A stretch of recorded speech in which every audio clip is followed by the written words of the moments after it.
TV UNAM es un medio de comunicación que promueve el diálogo, la diversidad y la libertad de expresión en un marco crítico y respetuoso. Los comentarios expresados en este programa reflejan la opinión de quienes la emiten y no de quien la difunde.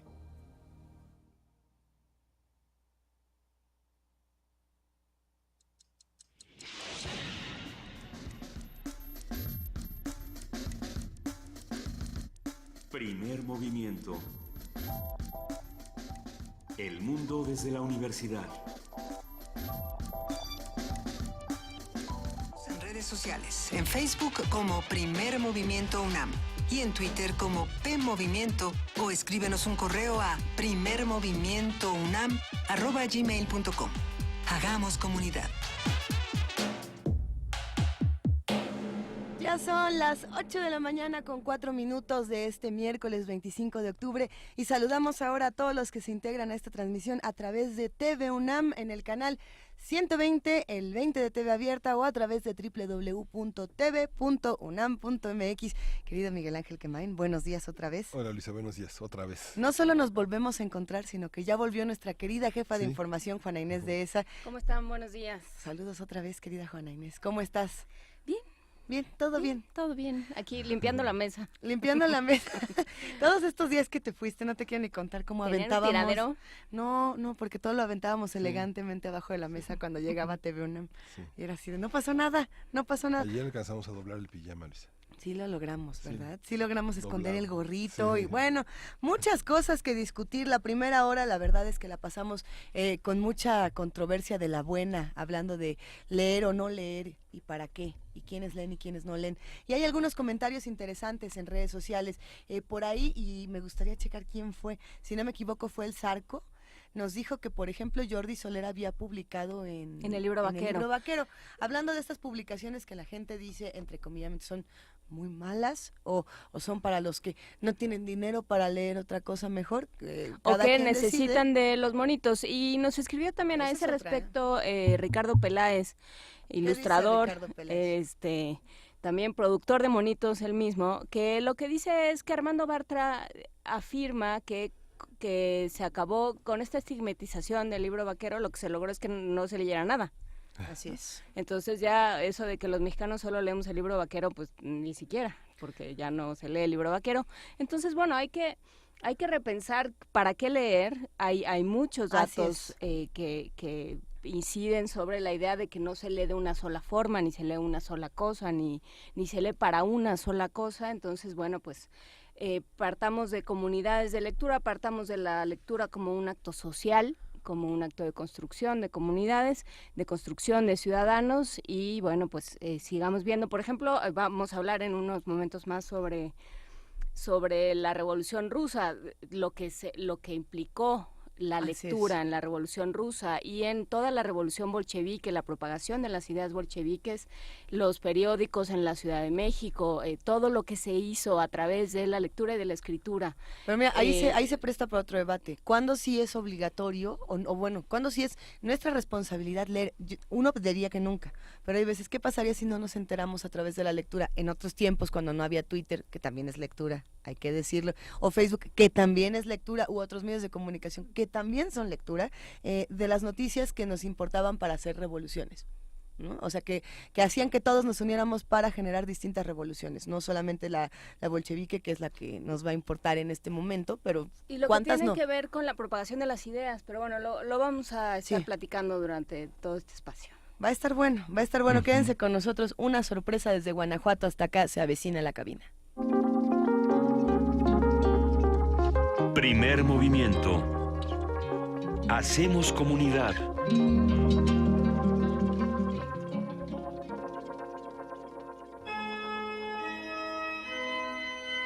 Ecocervantinos 2017.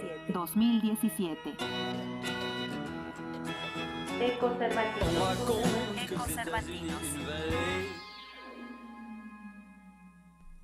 Cindy Pérez Ramírez, ¿estás ahí? Estoy aquí, Luisa, ¿cómo estás? Qué gusto escucharte, muy buenos días, ¿cómo va todo? Buenos días, Juana Inés, un gusto también saludarte, te mando un caluroso abrazo, les mando un caluroso abrazo a las dos. Muchísimas gracias. Oye, Cindy, aquí anda cuéntanos. Miguel Ángel, échale un También, abracito Miguel también. Ángel, que anda por aquí. También lo También abrazamos. un lacito. Eso, un A ver, lacito. cuéntanos, ¿qué están viendo? ¿Qué está sucediendo? ¿Cómo sobrellevan el Cervantino? Pues siguiendo este tono que también ustedes tienen de las revoluciones, pues ayer continuamos con el segundo día del coloquio, este espacio también dedicado a la reflexión de los movimientos políticos, sociales que han marcado la historia. El turno en esta ocasión fue de la Revolución de 1848, Sí. como antecedente de la Comuna de París del 71. Recordemos que este golpe de febrero significó la transformación de la sociedad burguesa y también una conciencia proletaria. Y pues bueno, el investigador de París, Clément Delmus, habló de este alcance mundial de la Revolución de 1848, que aunque fue podríamos decirlo, un fracaso para el proletariado, eso no significó que no tuviera repercusiones en otros lados del mundo. ¿En qué sentido hablaba de este fracaso? Pues bueno, esta revolución dice es una ingenua porque bueno, el proletariado de alguna forma creyó que iba a lograr las transformaciones políticos y sociales y que iba a tener ahora sí el poder como tal, y por un momento pareciera que eso se logró. Sin embargo, pues los pequeños burgueses se dan cuenta rápidamente de lo que podría significar y hasta parece que anuncian que es ahora el nuevo enemigo de la sociedad y es cuando toman de nuevo el poder. Entonces, en ese sentido, más bien se refirió a que, pues bueno, fue un conflicto que sí dio conciencia, sí dio repercusión, pero que bueno, fue hasta cierto momento ingenuo. Cindy, tú eres historiadora de profesión, bueno, eres muchas cosas, pero estudiaste historia. ¿Una de ellas? Sí, una de ellas es historiadora. ¿Cómo leíste, cómo estás leyendo esta idea de las revoluciones en el Cervantino? Me pareció que fue una idea muy buena desde el punto de vista multidisciplinario, creo como ayer lo platicaban también, retomaron a la danza, retomaron a críticos de arte y no solo historia, ¿no? Como historiador más bien, pues bueno, lo lee uno a veces muy docto, y este espacio creo que fue muy interesante verlo desde otras perspectivas y no solamente las históricas, ¿no? Que es lo que creo que a veces hace falta, llegarle a las personas de una forma, pues con una mayor difusión, sin que sean palabras tan rimbombantes o que incluso suenen aburridas, ¿no? Sino darle el otro lado de la historia para que pueda llegar y ser más entendible y que incluso esos momentos históricos los entendamos y veamos, ¿no? De cierta forma cómo es que hoy la Europa, la América está así, ¿no? Oye, Cindy, ¿y nos traes una cápsula? Así es, les traigo la información. ¿Qué les parece si la escuchamos? Excelente, gracias.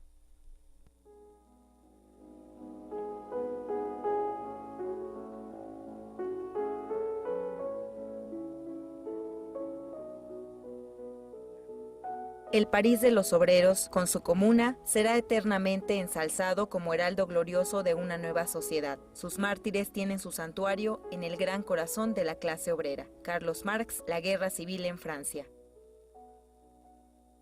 Una ola revolucionaria tocó tierra aquel 22 de febrero de 1848. El estallido del descontento general en Francia logró derribar la dominación exclusiva de la aristocracia financiera. El pueblo se lanzó a las barricadas, la Guardia Nacional se mantuvo quieta y el ejército no opuso resistencia.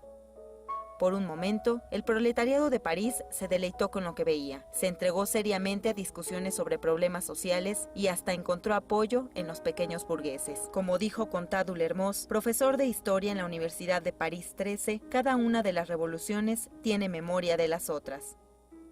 Es un contexto de maturación de ideas socialistas y también de una grave crisis económica que sacude a toda Europa a partir de 1846. Desde 1847 Suiza ya había sido sacudida por una guerra civil y en enero de 1848 los movimientos liberales se habían opuesto en Palermo al rey Fernando. Entonces la revolución en París tiene un efecto que va a hacer estallar las revoluciones y entonces también lo vemos en Austria, que es el imperio multinacional más conservador de la época. Una revolución llega a la capital a partir del 13 de marzo y entonces a partir de 1848 la revolución se vuelve policéntrica.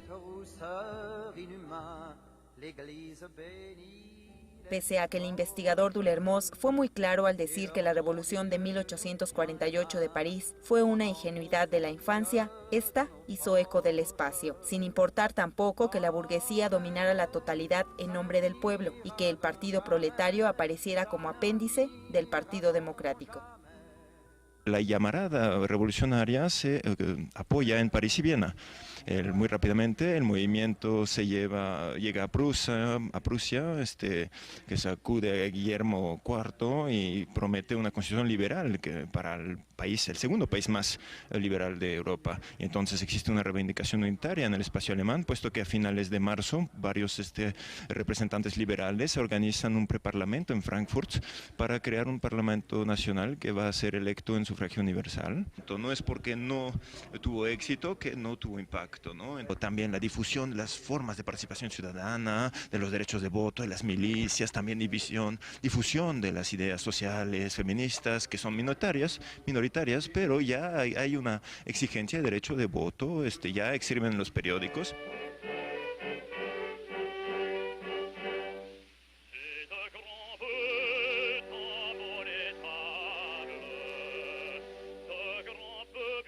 Desde los días de 1848 tuvieron que pasar más de 20 años para que el proletariado volviera a alzarse contra la burguesía. La fuerza simbólica de la revuelta construyó un hito esencial en la formación de la teoría marxista del Estado, la Comuna de París de 1871. Para Radio UNAM, Cindy Pérez Ramírez. Le agradecemos muchísimo a Cindy Pérez Ramírez y ahora, si no me equivoco, está Dulce García en la línea. ¿Cómo estás, querida Dulce? Así es, Luisa, muy bien. Muchas gracias. Un gusto de saludarte a ti, a Miguel Ángel, a Juana Inés y sobre todo al auditorio. Ya sabes, siempre es un placer platicar con ustedes. El placer es todo nuestro, querida Dulce. Cuéntanos cómo te fue ayer. Gracias. Pues ya les habíamos anunciado un poquito que queríamos presentarles algo de teatro en las calles y bueno... Sí. Pues por fin pudimos agarrar algo y es lo que les traemos ahora. Son obras de teatro que montan jóvenes de la Universidad de Guanajuato. Digamos que el objetivo es que pues vayan a un público todavía más amplio y que quienes vayan pasando por ahí, tengan un poquito de tiempo extra, pues puedan quedarse a ver la obra, escuchar un pedacito. Los temas son recurrentes, son los que pues preocupan a los jóvenes mexicanos, como es el caso de las mujeres que han sido asesinadas pues ya desde hace tiempo, claro. Casi cada día. Pero, ¿qué les parece si escuchamos la información que preparamos al respecto? Es importante, gracias.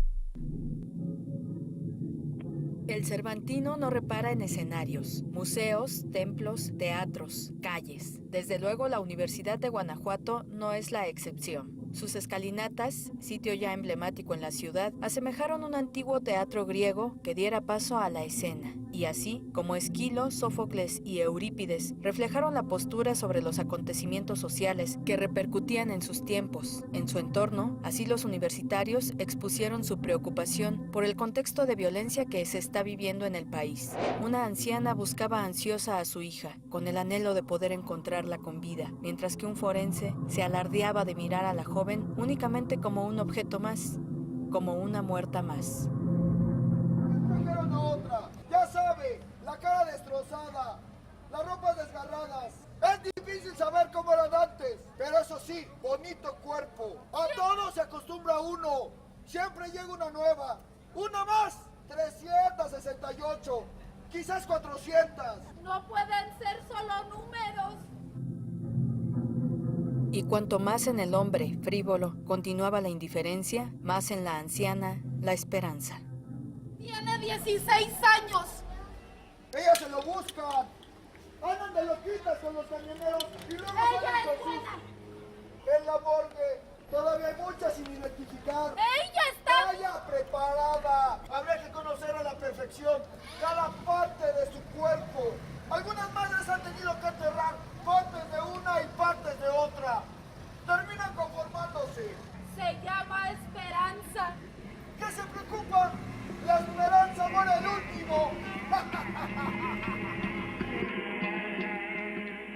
Quienes pasaban por el lugar no podían evitar detenerse. Sin duda, el tema inquietaba a todos, jóvenes, niños, adultos. Todos se preguntan por qué cada día los periódicos tienen en portada a una nueva joven, agredida o asesinada. Y así como en la Grecia clásica, el teatro cobró una gran importancia para la libertad de expresión, así Guanajuato entero se transforma hoy en escenario de las diversas revoluciones, en el marco de la 45ª edición del Festival Internacional Cervantino. Para Radio UNAM, Dulce García. Dulce García, Cindy Pérez Ramírez, oigan, ¿y de aquí a dónde? ¿Cuántos días les quedan? ¿Qué vamos a hacer? Porque nosotros nos sentimos como si estuviéramos con ustedes allá en Guanajuato. Pues qué bueno, Luisa, gracias, de eso se trata. Todavía tenemos un ratito aquí para compartir con ustedes. Ajá. Y bueno, Cindy nos va a contar qué es lo que vamos a ir a disfrutar el día de hoy. A ver, Cindy. Para hoy vamos a tener la clausura del coloquio Revoluciones. Eso. Estará la cantante española Fátima Miranda y por la noche vamos a tener a Anita Tijoux, compositora y cantante chilena de rap. Qué buena es. A ver si nos pueden traer algo de Anita Tijoux mañana, ¿no? Ah, claro que sí, pues vamos a estar bailando ahí hoy por la noche. Bueno, pues además de su reseña del baile, nos pueden traer un poco de música. Es que ella tiene, el de Tijoux es la doctrina del shock. Si no me equivoco. Así es. Es una chulada. De verdad que vale muchísimo el placer ir a buscar a Anita Tijoux. Y si la pueden entrevistar, pues estaría bonito. Y si no, una pieza, por supuesto que claro, sí. Claro que sí, ahí andamos sobre esa información, Luisa. Queremos agradecerles mucho a ambas por estas transmisiones que nos han compartido, no solamente aquí en Primer Movimiento, sino en los distintos espacios que tiene Radio UNAM. Realmente nos hemos sentido parte de este festival, no solo la semana que nos tocó ir a nosotros o a Resistencia Modulada, sino durante todo este festival. Gracias por empaparnos de cultura, las queremos. Qué bueno, gracias, Luisa, de eso se trata y pues también les mandamos un abrazo a todos por allá. Abrazo grandote, nos escuchamos mañana. Que estén bien, gracias. Ecocervantinos 2017.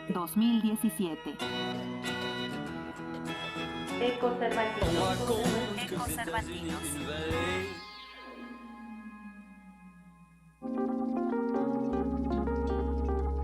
Primer movimiento. Hacemos comunidad.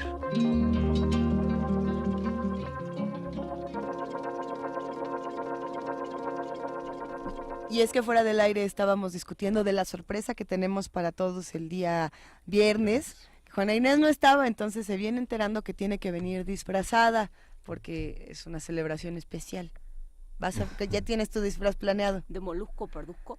Pues no sé, ¿de qué quieres? Pues sí, es como tiene uno que venir de molusco, ¿no? ¿Por qué? Pues porque es molusco. Pero, no, Juana Inés. Bueno, a ver, vamos a ver, ¿de qué te vas a disfrazar, Frida Saldívar? Nada más me ve así, de la niña Mirona. Ah, esa es una pista de lo que va a pasar el viernes. ¿Quién conoce a la niña Mirona? Que nos escuche y sepa de lo que estamos hablando. Estamos en @PMovimiento, en diagonal Primer Movimiento UNAM y en el teléfono 55 36 43 39. Vámonos con música, Miguel Ángel. Sí, vamos a oír de John Anderson, que cumple 73 años en la curaduría de Dulce Wet, esta pieza Survival del álbum Yes, 1969, esta banda de rock progresivo que capitaneaba John Anderson. Vamos a oírlo.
Lovecraft es un autor muy regional.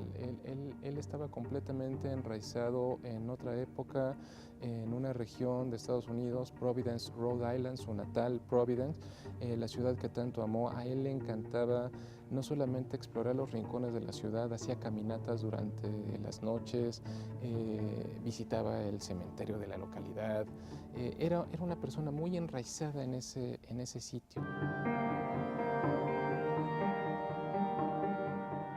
Su abuelo particularmente fue el responsable de inculcarlo en el hábito de la lectura.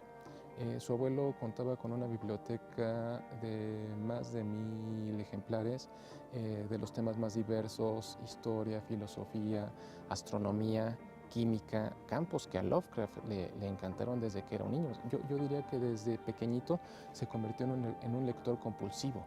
Lovecraft solía decir que ninguna persona, a excepción de que no fuera un caballero, se dedicaría a la escritura por el afán de hacerlo.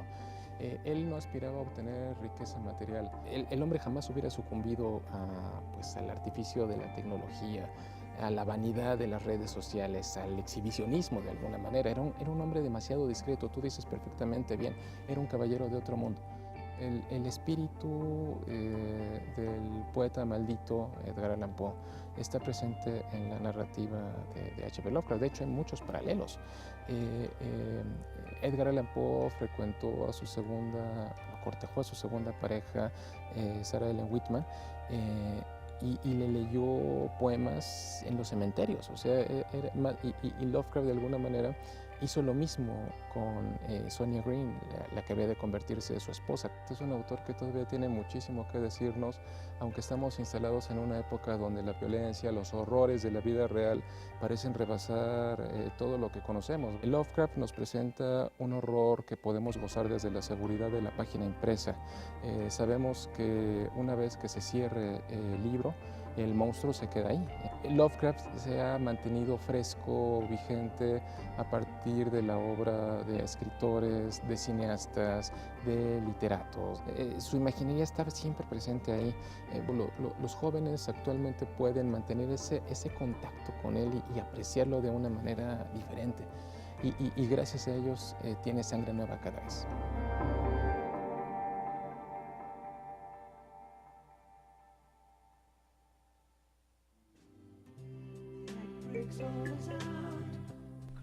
Tenemos muchos tweets en @PMovimiento, en diagonal Primer Movimiento UNAM en Facebook, también tenemos comentarios y queremos agradecer y abrazar a todos los que hacen comunidad con nosotros, a Flechador del Sol, a El Zarco, a R. Guillermo, a Juan Jaso López, a Carla Tuil, y además Carla Tuil que te mandaba muchos besos, ya desde hace unos días preguntaba, si no me equivoco era ella. También Andrea González y sí, hay que decir, R. Guillermo López cita a un autor que casi no se lee, o que se lee poco. Muy bonita la cita que compartió. Sí, Musashi. Musashi es un samurái muy, muy conocido que tiene este libro. La cita. Ajá. Musashi Miyamoto. Tiene el libro, no me acuerdo el título del libro, pero es fantástico. R. Guillermo, dinos cuál es. Su construcción como samurái. No leas por leer ni imites, sino que debes tener interés por descubrir tú mismo estas cosas. Se debe reflexionar, dice Musashi Miyamoto en voz de R. Guillermo. Muchas gracias. Y por aquí hay un tuit, ni modo, yo sí lo tengo que leer porque quiero entender de qué y a dónde va. Por favor, a ver, Compa G nos dice... Primer Movimiento. Los médicos legistas forenses también tenemos nuestro corazoncito. No es posible realizar una necropsia sin experimentar emociones. La frivolidad e indiferencia no son la norma en la profesión. No estamos seguros por qué llegó este tuit. Pero que tiene su corazoncito, sí, en el mismo cuadrante que lo tenemos casi todos, estamos seguros. Muchísimas gracias, compa G, por tu comentario, pero ojalá pudieras contarnos un poco más por dónde iba. Y además los apoyamos, es un tema que sí nos ha apasionado en distintas ocasiones en el programa. Del que hemos hablado muchísimo. Es que de estas profesiones que sí requieren de una sensibilidad distinta, y lo hablamos justamente en el programa de estrés postraumático, en el que decíamos, a ver, hay quienes tienen cierta sensibilidad, hay quienes no la tienen desarrollada a ciertos eventos duros, hay quienes pueden ver imágenes muy fuertes y no les pasa nada, qué opinan los que nos escuchan. Y sobre todo, compa G, cuéntanos más entonces de tu profesión, a ver qué haces y por qué nos estás platicando. Ayer nos están diciendo, Frida, que antier fue el Día del Médico. Lo celebramos, lo seguimos celebrando todos los días. Debería de ser Día del Médico, porque sin ellos pues no estaríamos ninguno de nosotros aquí echando relajo. Y hablando de relajo y no relajo, ¿qué relajo se ha armado en nuestro país con el tema de Santiago Nieto? Por cierto, también nos están escribiendo muchos tweets al respecto, a ver si los vamos comentando, porque el relajo en redes sociales también está bastante fuerte, las opiniones no solamente de los senadores, sino de los que nos acompañan y de los que discuten con distintos hashtags. Al rato les enseñamos uno que tiene que ver con la FEPADE. Mientras eso sucede, vamos a escuchar una mini producción de Radio UNAM. ¿Qué escucharemos, Miguel Ángel? Vamos a escuchar esta producción a renglón seguido, Albañiles, de Emiliano Álvarez.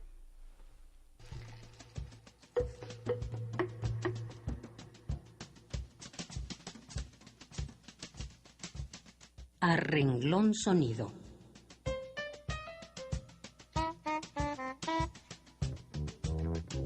Escritura que nace de una onda sonora. Los pasos.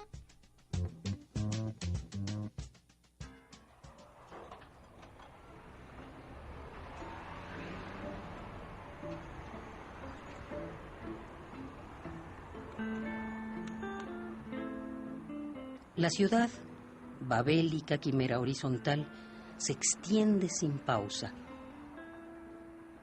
Brotan de estas calles innumerables montículos de techos encimados. En uno anuncian, mientras en su esqueleto desvestido continúan su estruendor los albañiles, albercas en la cima y gimnasios y jardines interiores. Me preguntas, ¿qué sentirán los albañiles que construyen este tipo de edificios? No contesto. Y seguimos avanzando por la calle llena de hoyos que conduce a nuestra casa. Atrás resuenan los pasos del sudor, la apresurada convivencia del descanso y su taquiza. El rencor repartiéndose por la ciudad ruidosa.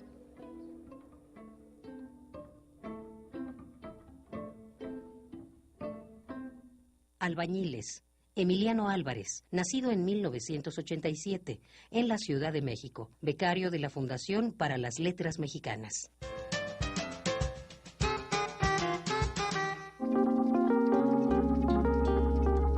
Primer movimiento.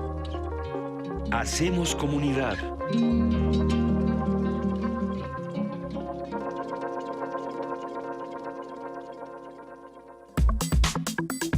Nota internacional.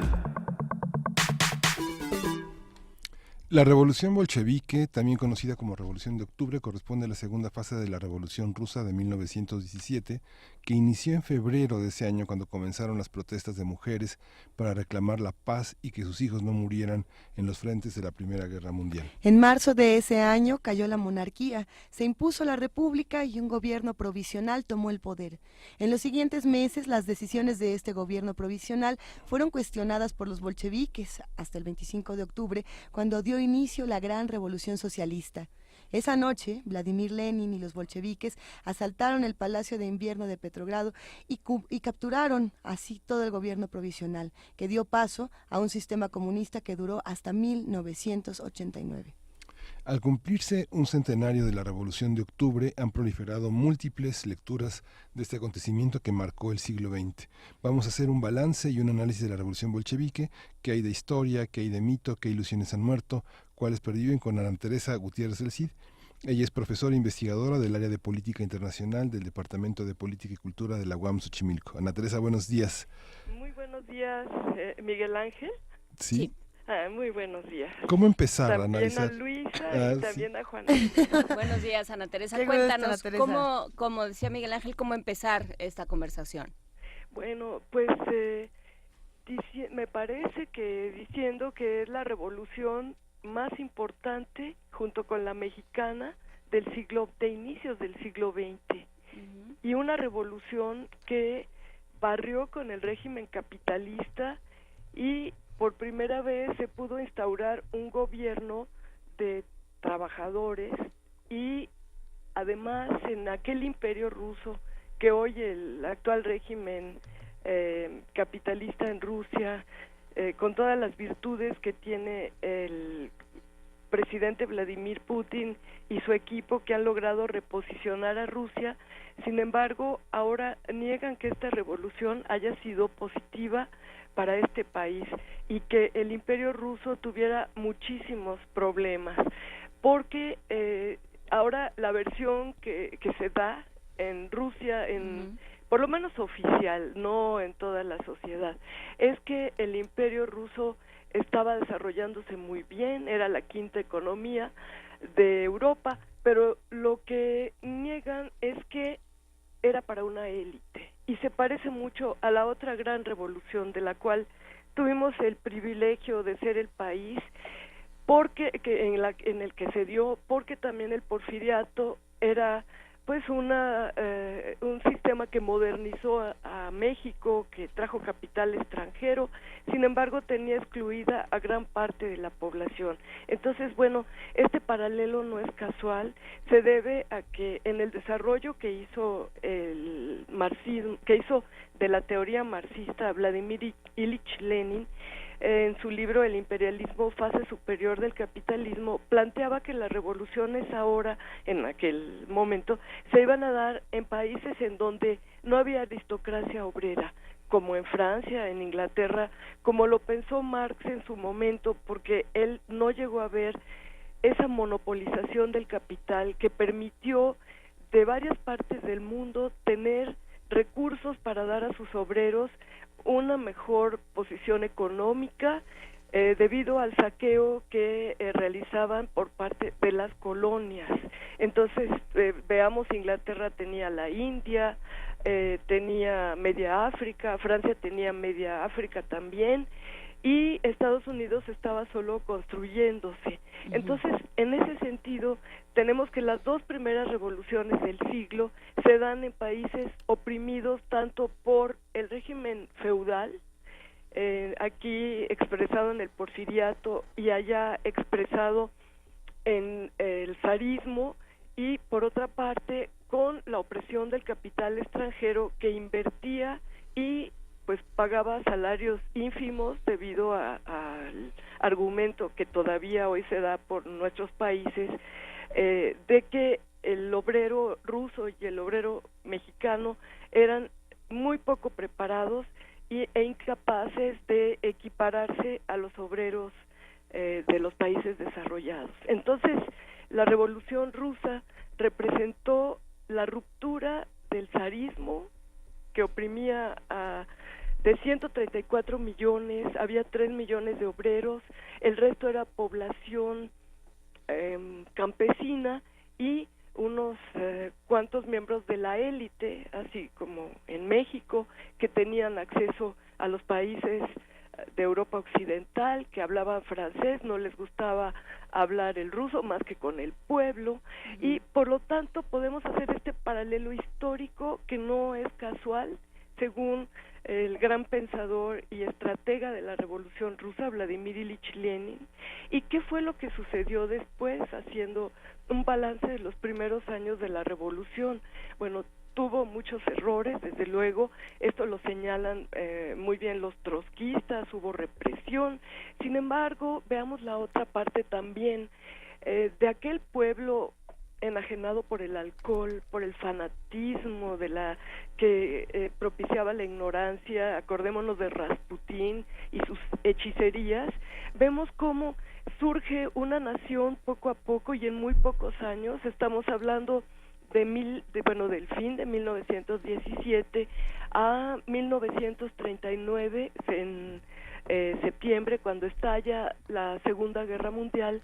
Vemos que la población cambió diametralmente, se hizo una campaña muy amplia de alfabetización, empezaron a crearse básicamente escuelas, universidades, politécnicos, del cual también tenemos un paralelo con nuestro Instituto Politécnico Nacional, del cual Cárdenas tomó parte del modelo para crear toda la infraestructura necesaria para el petróleo nacionalizado recientemente en aquel momento, ¿verdad? En 1938 en México. Entonces, todos estos politécnicos, centros de educación, crearon una nueva generación de jóvenes preparados que empezaron a desarrollar ese vasto territorio que representó el Imperio Ruso, luego la Rusia soviética y luego la Unión Soviética. Y bueno, hasta las partes más atrasadas del imperio, como aquellas tierras de Asia Central que eran súbditos del Imperio Ruso y que pues también eran explotados, los kirguisos, los tayikos, los turkmenos, todos estos exóticos pueblos del Asia Central formaron parte de aquella ciencia innovadora que resultó en pues el sistema soviético, que generó el sistema espacial, que generó un avance enorme en el campo científico y tecnológico de este país, que fue bloqueado. También recordemos que la revolución industrial en Inglaterra y en Francia generaron un nuevo auge de la tecnología, siendo pues los innovadores principales, pero la Unión Soviética fue bloqueada para obtener este tipo de tecnologías y ellos mismos construyeron su propia tecnología. Y en 1939 el contenido de toda la población podía verse en que estaban alfabetizados, o sea, los cambios diametrales fueron la alfabetización, la creación de nuevos profesionistas en aquella Rusia que hasta hacía poco se consideraba al hombre ruso como, perdón la expresión, como un borracho que jugaba con osos en las orillas de la Europa occidental moderna y civilizada. Y no es casual que Hitler hizo primero un pacto con Inglaterra y con Francia, en donde pensando los líderes de estos países que al ceder lo que fue Checoslovaquia, estaban haciendo que la guerra se fuera al este y que ellos no iban a tocarlos porque tenían mucho poderío.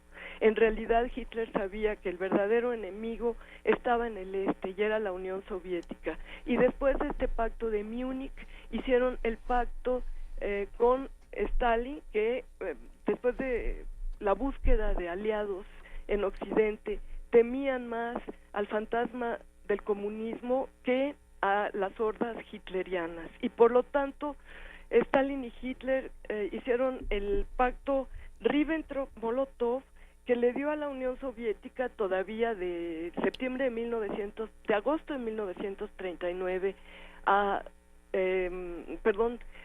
de septiembre de 1939 a el 22 de junio de 1941, tiempo para armarse. Y es que mientras Hitler se estaba armando de 1933 a 1939, que inició la guerra, la Unión Soviética estaba inmersa en la construcción pacífica del país, no sin olvidar la defensa, porque pues recordemos también que cuando los bolcheviques llegaron al poder en el crucero Aurora, tenemos también que 14 países, después de haber derrotado a Alemania, atacaron a la naciente revolución soviética.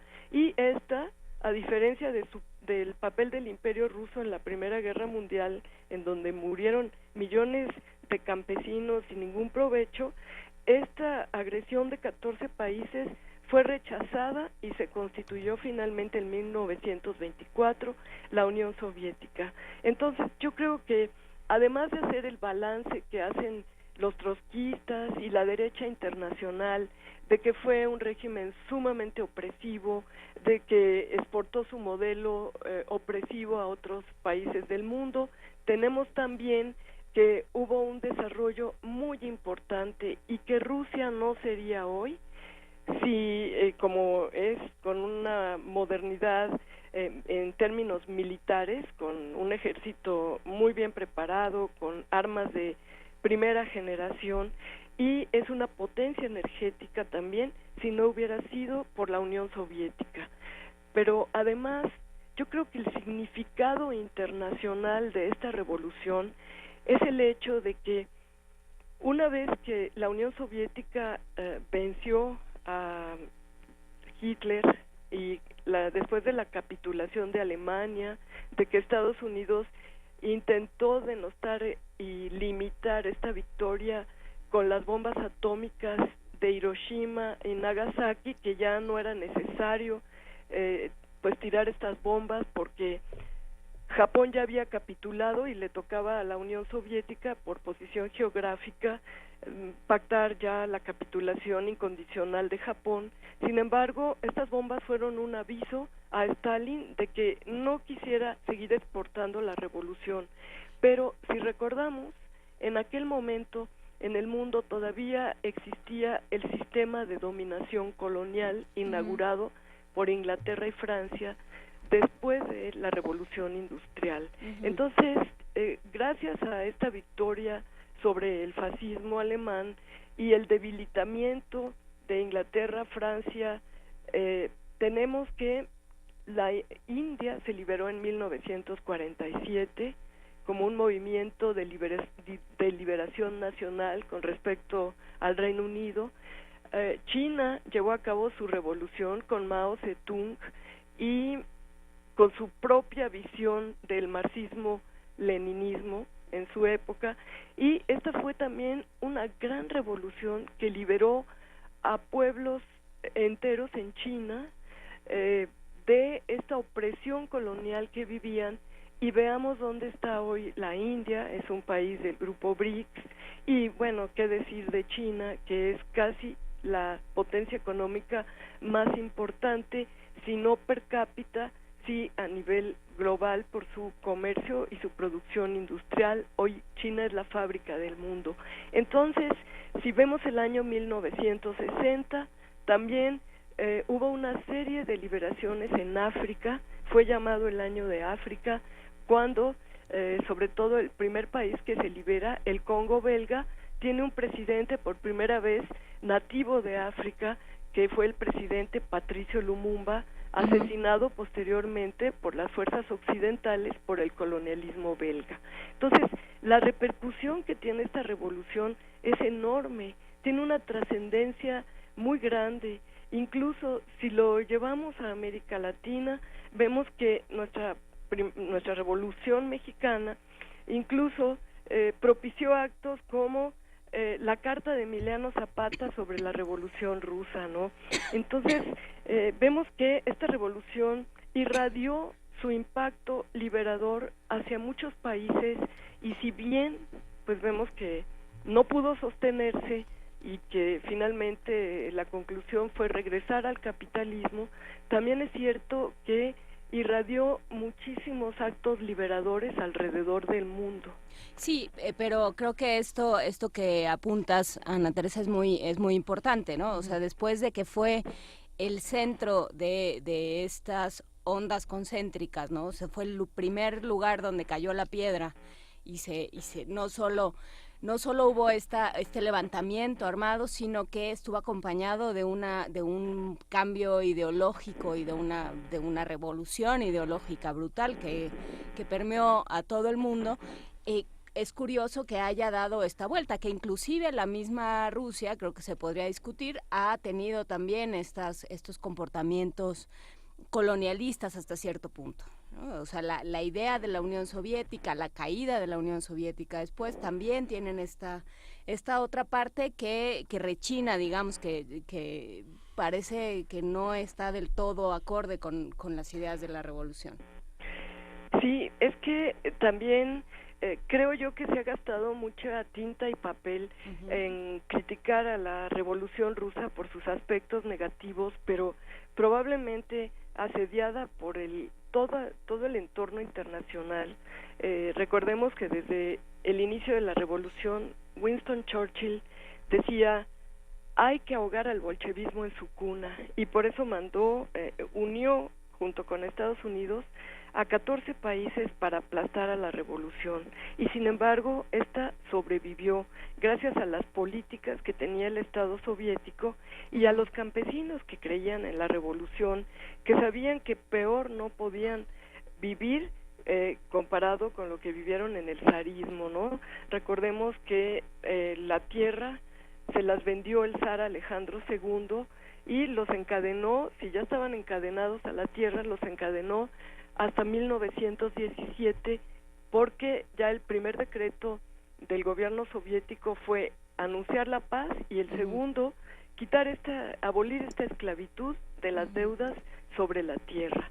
Ahora, el problema aquí, me parece que no se ha estudiado a fondo, es el hecho de que una revolución así estaba asediada y que además Occidente siguió explotando a los países por medio de las compañías, primero monopólicas y luego transnacionales. Vemos cómo Estados Unidos, Inglaterra, Francia, Alemania empezaron a seguir, es decir, continuaron invirtiendo capital.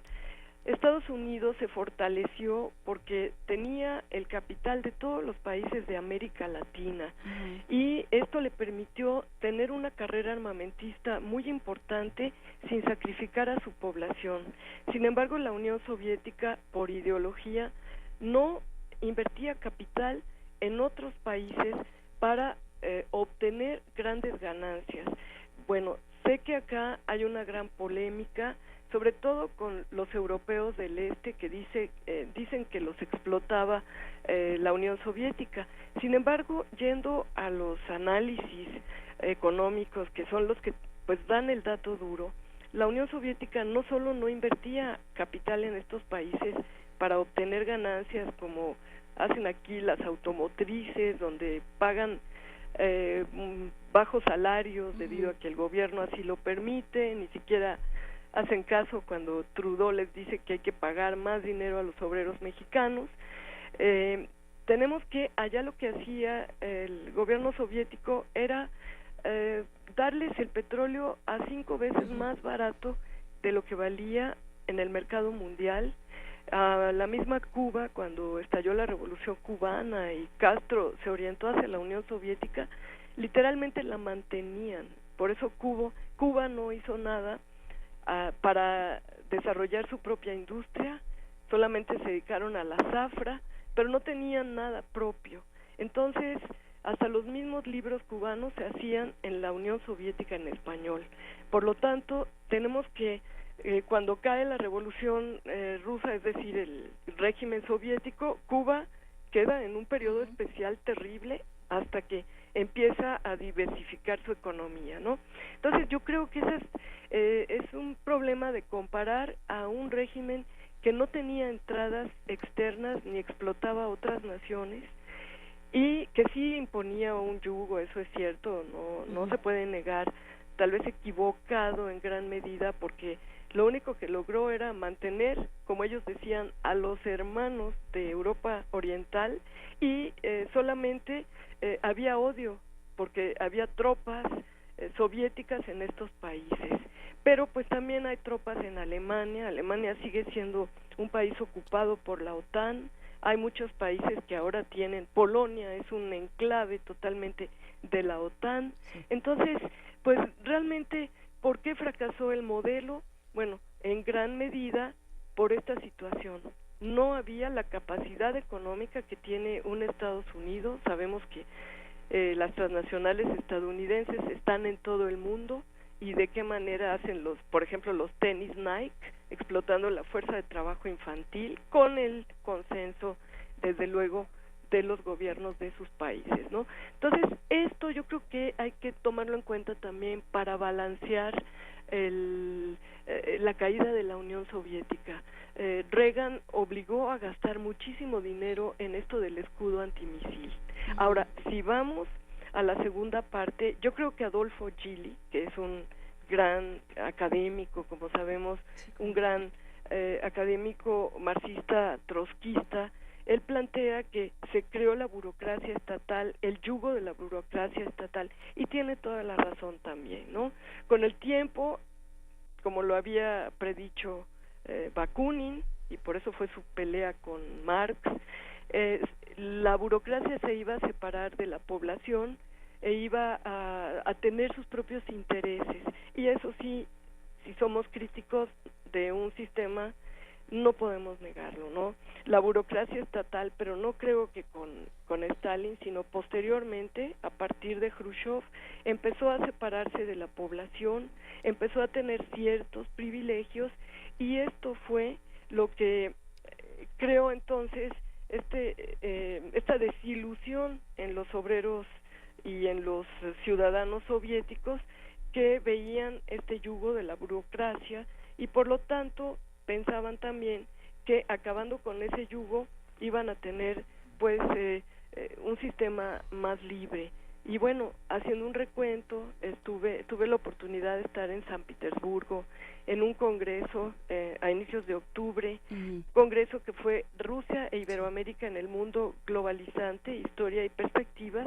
Pues sí, vi una ciudad hermosa como es la ciudad de los zares, ¿verdad? Los monumentos históricos, una población que se ve muy bien, pero me dijeron, no pienses que toda Rusia es San Petersburgo o Moscú.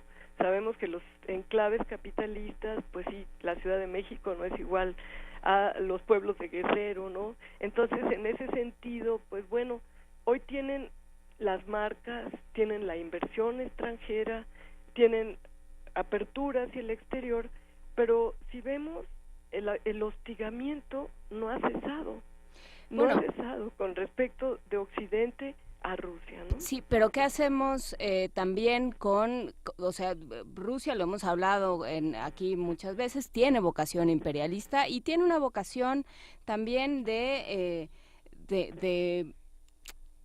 no permitir las ideas que se oponen, ¿no? O sea, los problemas a los que se ha enfrentado el gobierno de Putin con respecto a el derecho de las poblaciones homosexuales, los derechos humanos, el derecho al disenso, que es algo que no se ha abierto del todo en el gobierno. O sea, siguen teniendo deudas que pagar en ese sentido. Pues sí, realmente, pues veamos cómo se constituyó el Imperio Ruso, ¿no? Los rusos fueron la nación dominante y tenían una serie de pueblos que no eran rusos, incluso que son musulmanes, que no comparten la religión y la cultura, pero sí vemos una apertura hacia estas religiones, ¿no? De hecho, hay mezquitas en Moscú, sí. Hay mezquitas en el sur de Rusia donde vive la población rusa y bueno, pues toda nación de ese tamaño y de esa historia, pues sí tiene una vocación, yo más de decir imperialista, porque este es un término económico que conlleva la inversión de capital en otros países, así como Estados Unidos es imperialista, que tiene gran cantidad de capital invertido en muchas partes del mundo. Tenemos también que Rusia es expansionista, diría yo, y hasta ahora pues veamos cuántas bases militares hay en el mundo. Estados Unidos tiene alrededor de 800 o 900 bases militares. Si no se trata de preferir uno sobre el otro, digamos, se trata de hacer balances más o menos equitativos de los dos. Sí, efectivamente, pero yo pues no estaría de acuerdo en decir que es un país imperialista, porque no tiene bases militares capaces de destruir países. No es que yo quiera hacer simplemente una comparación o preferir a alguno, sino que realmente, si vemos, Rusia no tiene en este momento inversiones en otros países de la envergadura que tiene Estados Unidos, Alemania, Japón, Francia, Inglaterra. ¿Derechos humanos, Ana Teresa? Pues derechos humanos, yo lo que vi fue una población contenta, 90%, yo creo que estamos muy permeados, Juana Inés, estamos muy permeados por las noticias que nos llegan de los medios estadounidenses y europeos. Recordemos que ahorita estamos viviendo una guerra híbrida, una guerra mediática, una guerra en donde se dicen demasiadas cosas. En Rusia sí está permitido el homosexualismo. Lo que no está permitido es que se haga una propaganda positiva de y no están permitidas, si es verdad, las bodas. Eso es totalmente cierto, pero Incluso yo vi que estaba circulando en la red un video donde Putin estaba diciendo que estaba traducido, estaba en ruso, él estaba hablando en ruso y estaba traducido en español, que estaba contra los homosexuales. Y ¿sabes de qué era esa participación? Era de los veteranos de guerra el 9 de mayo. Estaba agradeciéndoles a los veteranos de guerra por haber participado en la guerra y ganado la guerra. Entonces, no olvidemos que hoy pues hay muchas hostilidades hacia Rusia, está la intervención en las elecciones estadounidenses y lo cacarean enormemente, pero no pueden demostrarlo. Hay una guerra en este momento y bueno, creo, ¿no?, que si comparamos qué es realmente la política imperialista, pues se considera inversión extranjera y obtención de recursos naturales y mano de obra exageradamente barata. Veamos, Canadá habla de subirle el sueldo a los trabajadores mexicanos, pero Canadá no paga por las minas, no paga impuestos, se lleva la riqueza mexicana, se lleva el oro, la plata. Entonces son mucho más discursos mediáticos. Pero es que Justin Trudeau es muy galán, entonces a todo se le perdona, ¿verdad? ¿Verdad? Ve nada más. Oye, ¿cuántos temas y cuánta polémica se ha despertado en redes sociales con este tema? Qué gusto que se pueda discutir desde muchas perspectivas. Ha sido un verdadero placer poder charlar esta mañana, Ana Teresa Gutiérrez del CID, y seguiremos discutiendo todas estas perspectivas. Vamos a seguir investigando más de estos temas para que estas revoluciones pues sigan en nuestra memoria todos los días. Un gran abrazo. Ay, bueno, Inés, muchas gracias. Igual para Luisa, un abrazo, para Miguel Ángel. Gracias. Y para el público que tiene, pues, digamos, tengo el agrado de, pues, gracias a ustedes, pues, poder vertir estas opiniones. Claro. Y un gran saludo al público también. Muchísimas gracias, Ana Teresa, te abrazamos. Nosotros vamos a una pausa aquí en Primer Movimiento. Quédense con nosotros porque estamos a través de Radio UNAM, de TV UNAM y de todas las plataformas de redes sociales que ustedes ya conocen. Ahí volvemos. Vamos con música. Vamos con música y vamos a poner secuencia número 3 para voz solo de Luciano Berio, este gran compositor italiano que nació en 1925 y nos dejó en 2006, y esta voz es de Katy Berberian, que, como decía Dulce Wet, fue su mujer y fue su gran musa vocal. Aquí hay que quedarnos calladitos y subirles al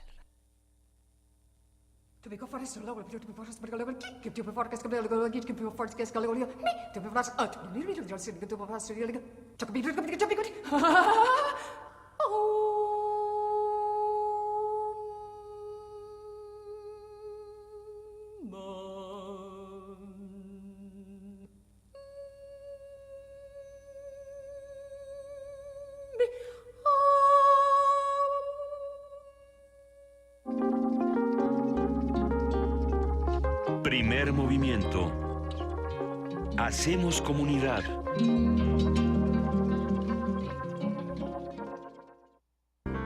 Primer movimiento. Podcast y transmisión en directo en www.radio.unam.mx.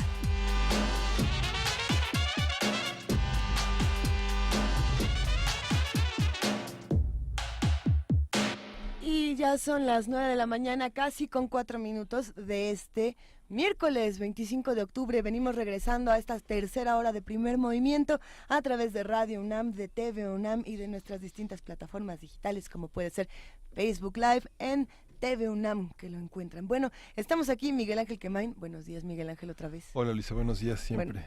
Sean días, que sea temprano. Qué bonito, Miguel Ángel. Buenos días, querida Juana Inés de esa jefa de información. ¿Cómo están? Buenos días. Nos quedamos hablando sobre Rusia. Es que, bueno, es un tema. Las redes sociales se pusieron rudas. Bueno, y me refiero a las nuestras en particular. Hay quienes están de acuerdo con este tema, les parece fascinante. Hay quienes no, y están criticando esta otra parte de Rusia, que lo harán con todas las razones pertinentes que tengan que hacerlo. Pero yo creo que esa es la discusión que tenemos que tener siempre.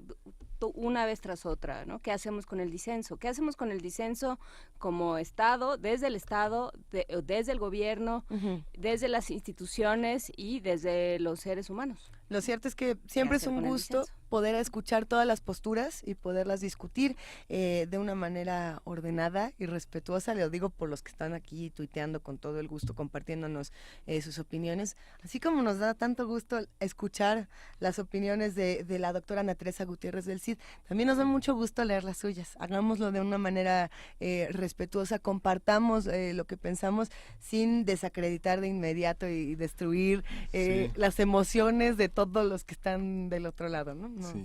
Nada más sin destrucción. Los que tuvieron el privilegio, los periodistas culturales que tuvieron el privilegio de nacer en los años 60, el gobierno soviético invitaba toda la década de los 80 al Festival de Cine de Moscú y San Petersburgo, que era Leningrado. Entonces era un recorrido de Moscú para ver películas en el Transiberiano una noche. ¡Órale! Hasta allá. Era muy impresionante. ¡Qué maravilla! Iba el Novedades, que no existe, el Heraldo, Qué todas las secciones culturales de esa época, ¿no? Que también tiene que ver con algo que platicábamos. Sí, era muy impresionante. Tiene que ver algo que platicábamos con respecto a Cataluña, que es el manejo político de la historia. Sí. O sea, la historia no es una, ¿no? La historia es una suma de interpretaciones y de versiones y de momentos que se van utilizando de diferente manera según quien le esté contando. Nos lo dijo León Portilla hace muchísimos años y sigue siendo cierto. La visión de los vencidos siempre será otra que la de los vencedores. Y vale la pena platicarlas todas y vale la pena hablar con alguien que está convencido, como no es un secreto que la doctora Gutiérrez del CID está convencida de las bondades del régimen soviético y del régimen ruso en este momento, pero hay quien no lo está. Entonces, bueno, pues si conocemos un lado, pues está bueno conocer el otro y seguir discutiendo y seguir entendiendo el disenso como una forma de construcción. Los tiempos de Aeroflot. Hay una discusión que a mí me gusta mucho tener cuando hablamos de escritores o cuando hablamos de ciertos políticos, cuando alguien nos dice, a ver, es que tratemos de entender el contexto histórico en el que se encontraban, ¿no? Y tratemos de entender qué pasaba en 1800 cuando tal autor o esta escritora tenían comentarios misóginos o tenían comentarios racistas o xenófobos. Y dicen, bueno, lo que pasa es que en su tiempo pasaba esto y esto y esto. Y uno siempre puede darle la vuelta a estos discursos y decir, bueno, y así como estaba este autor, esta autora, este político, este senador, este presidente, en fin, también había otros que no, y que pensaban muy diferente, y que sí le daban vuelta a los discursos de su tiempo. ¿Qué pasa con estas discusiones cuando las llevamos a temas como las revoluciones? Por ejemplo, no solamente la bolchevique, las muchas revoluciones. Perdonamos cosas por el tiempo en el que estaban, no las perdonamos, las interpretamos desde el nuestro y poniendo las reglas de nuestro tiempo, sin entender tampoco. Creo que hay que ver todos los lados y hay que disfrutarlos, ¿no? Pero bueno, pues qué gusto que el programa se ponga tan sabroso y que nos estén escuchando con tanta pasión. De eso se trata. Si quieren seguir apasionados, si quieren seguir discutiendo, hagámoslo ahora a través de la literatura en Poesía Necesaria. Primer movimiento.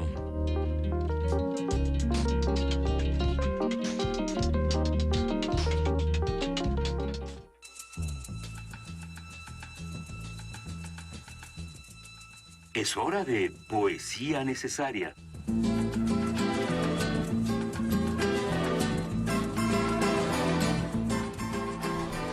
Ana Inés de esa. ¿Qué tal? Te extrañamos mucho en estos días y nos encantaría escuchar tu dulce voz en Poesía Necesaria. Mi dulce voz en Poesía Necesaria. Tu ruda voz también. Empecé a buscar poesía rusa y caí con Marina Tsvetaeva. Ella vivió de 1892 a 1941 y creo que el haber vivido durante este momento le da a su poesía una textura mucho más rígida, mucho más difícil que otros poetas rusos contemporáneos o, digamos, de rusos modernos o rusos anteriores a Marina Tsvetaeva. Creo que vale la pena asomarse a su poesía. Y sobre todo asomarse a su poesía en estas versiones que se encuentran en línea de Severo Sarduy, este poeta, este novelista cubano. Entonces, bueno, estas ligas, estos vínculos que ha habido, que de los que ya nos platicaba también Ana Teresa Gutiérrez del Cid, entre Cuba y la Unión Soviética, este intercambio de ideas, este intercambio de escrituras. Hay una enorme influencia, por supuesto, en los cubanos de los rusos, y viceversa, muchos fueron a educar ahí. Entonces, bueno, pues queda ahí este vaso comunicante y este momento de Marina Tsvetaeva, traducida por Severo Sarduy, vertida al español por Severo Sarduy. Insomnio 2. Así como me gusta besar las manos y ofrendar nombres, también me gusta abrir las puertas, de par en par, a la oscura noche. Apoyando la cabeza, oír los recios pasos hacerse más ligeros, y cómo el viento mece el bosque somnoliento y desvelado. Oh noche, van creciendo los arroyos que en el sueño desembocan, ya se me cierran los ojos. En medio de la noche, alguien se ahoga. Primer movimiento. Hacemos comunidad.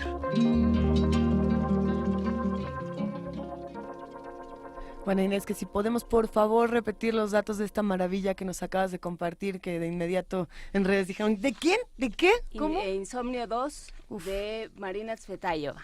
Qué maravilla. Pues y la traducción estaba en dónde la podemos encontrar? En internet. En línea, ahorita ponemos Bien. toda la información en redes, la traducción, Bien. la versión al español es de Severo Sarduy. Excelente. Pues vámonos con más musiquita para Sí, seguir vamos adelante. a oír primer movimiento del cuarteto de cuerdas número 3 de 1987, realizada en 3 partes, en un arreglo de Ivar Mikashkov, y del cuarteto Arditi es una pieza de Colon Nancarrow.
Primer movimiento.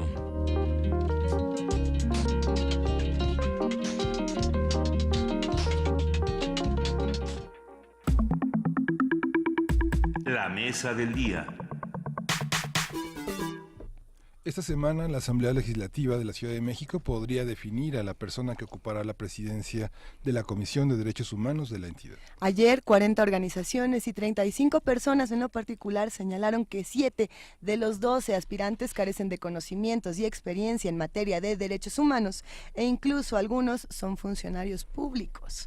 En una carta enviada a los integrantes de la Comisión de Derechos Humanos de la Asamblea Legislativa, estas organizaciones precisaron que se trata de personas que en la mayoría de los casos su trayectoria personal no está en este campo y su distancia con las organizaciones e instancias internacionales les impide tener un pulso apropiado de cómo enfrentar sus obligaciones ante la violación de derechos humanos en la Ciudad de México. En la lista de los aspirantes que no cumplen con el perfil, según estas organizaciones, están los siguientes.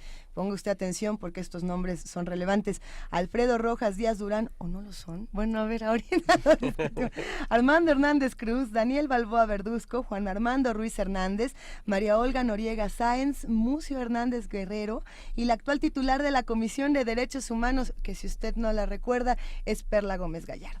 Hay nada más. Vamos a conversar con Nacheli Ramírez. Ella es defensora de derechos humanos y candidata a presidir la Comisión de Derechos Humanos del DF. Buenos días. Muy buenos días. Buenos días, Está Nacheli. también Hilda Tello. Ella es maestra en Derechos Humanos y Democracia, defensora de DDHH y candidata a presidir también la comisión. Hola. Hola, ¿cómo estás? Hilda Telles. Buen día, querida Y Hilda. está Juan Carlos Arjona, también él es especialista, ha trabajado a favor de ellos desde la academia, la sociedad civil y en puestos de gobierno, y también es candidato a presidir esta Comisión de Derechos Humanos. Buenos días, muchas gracias por la invitación y buenos días a tu auditorio. Qué A gusto. su auditorio, perdón. Qué gusto que nos acompañen. Esto se va a poner un poco escalofriante, pero siempre nos da gusto hablar de temas tan importantes como estos. ¿Cómo le vamos a entrar? ¿Qué fue lo que pasó? ¿Y qué hace que estemos todos reunidos por aquí? ¿Quién quiere arrancar? Hilda Telles, cuéntanos. ¿Cómo ¿qué está llegamos pasando? aquí? Bueno, pues llegamos aquí, hay, como bien saben, esta convocatoria para presidir la Comisión de Derechos Humanos del Distrito Federal. Ujú. Cosa inédita, porque como todavía la actual titular tiene posibilidad de un periodo más por 4 años, podría haber sido pues un pase directo, ¿no? Y a lo Ujú. mejor estaríamos ya ahora nuevamente esperando un periodo más por cuatro años. Claro. ¿Qué pasó acá? Que las organizaciones de la sociedad civil empezaron a tener reuniones, a hacer un trabajo pues muy importante sobre evaluar el trabajo de la comisión, evaluar qué estaba pasando con los derechos humanos en la ciudad, cómo lo estaba viendo la comisión y hacia dónde se quería encaminar. Ujú. Y pues en una voz uniforme de un grupo importante de organizaciones que además tienen una trayectoria de trabajo consistente y sólido en materia de derechos humanos, la voz unánime es necesario hacer este análisis, llevarlo, no dejar como pasar una Ujú, ratificación ujú. directa y hacer una convocatoria pública abierta, en la cual se establecen una serie de mecanismos, digamos, novedosos en relación con las demás,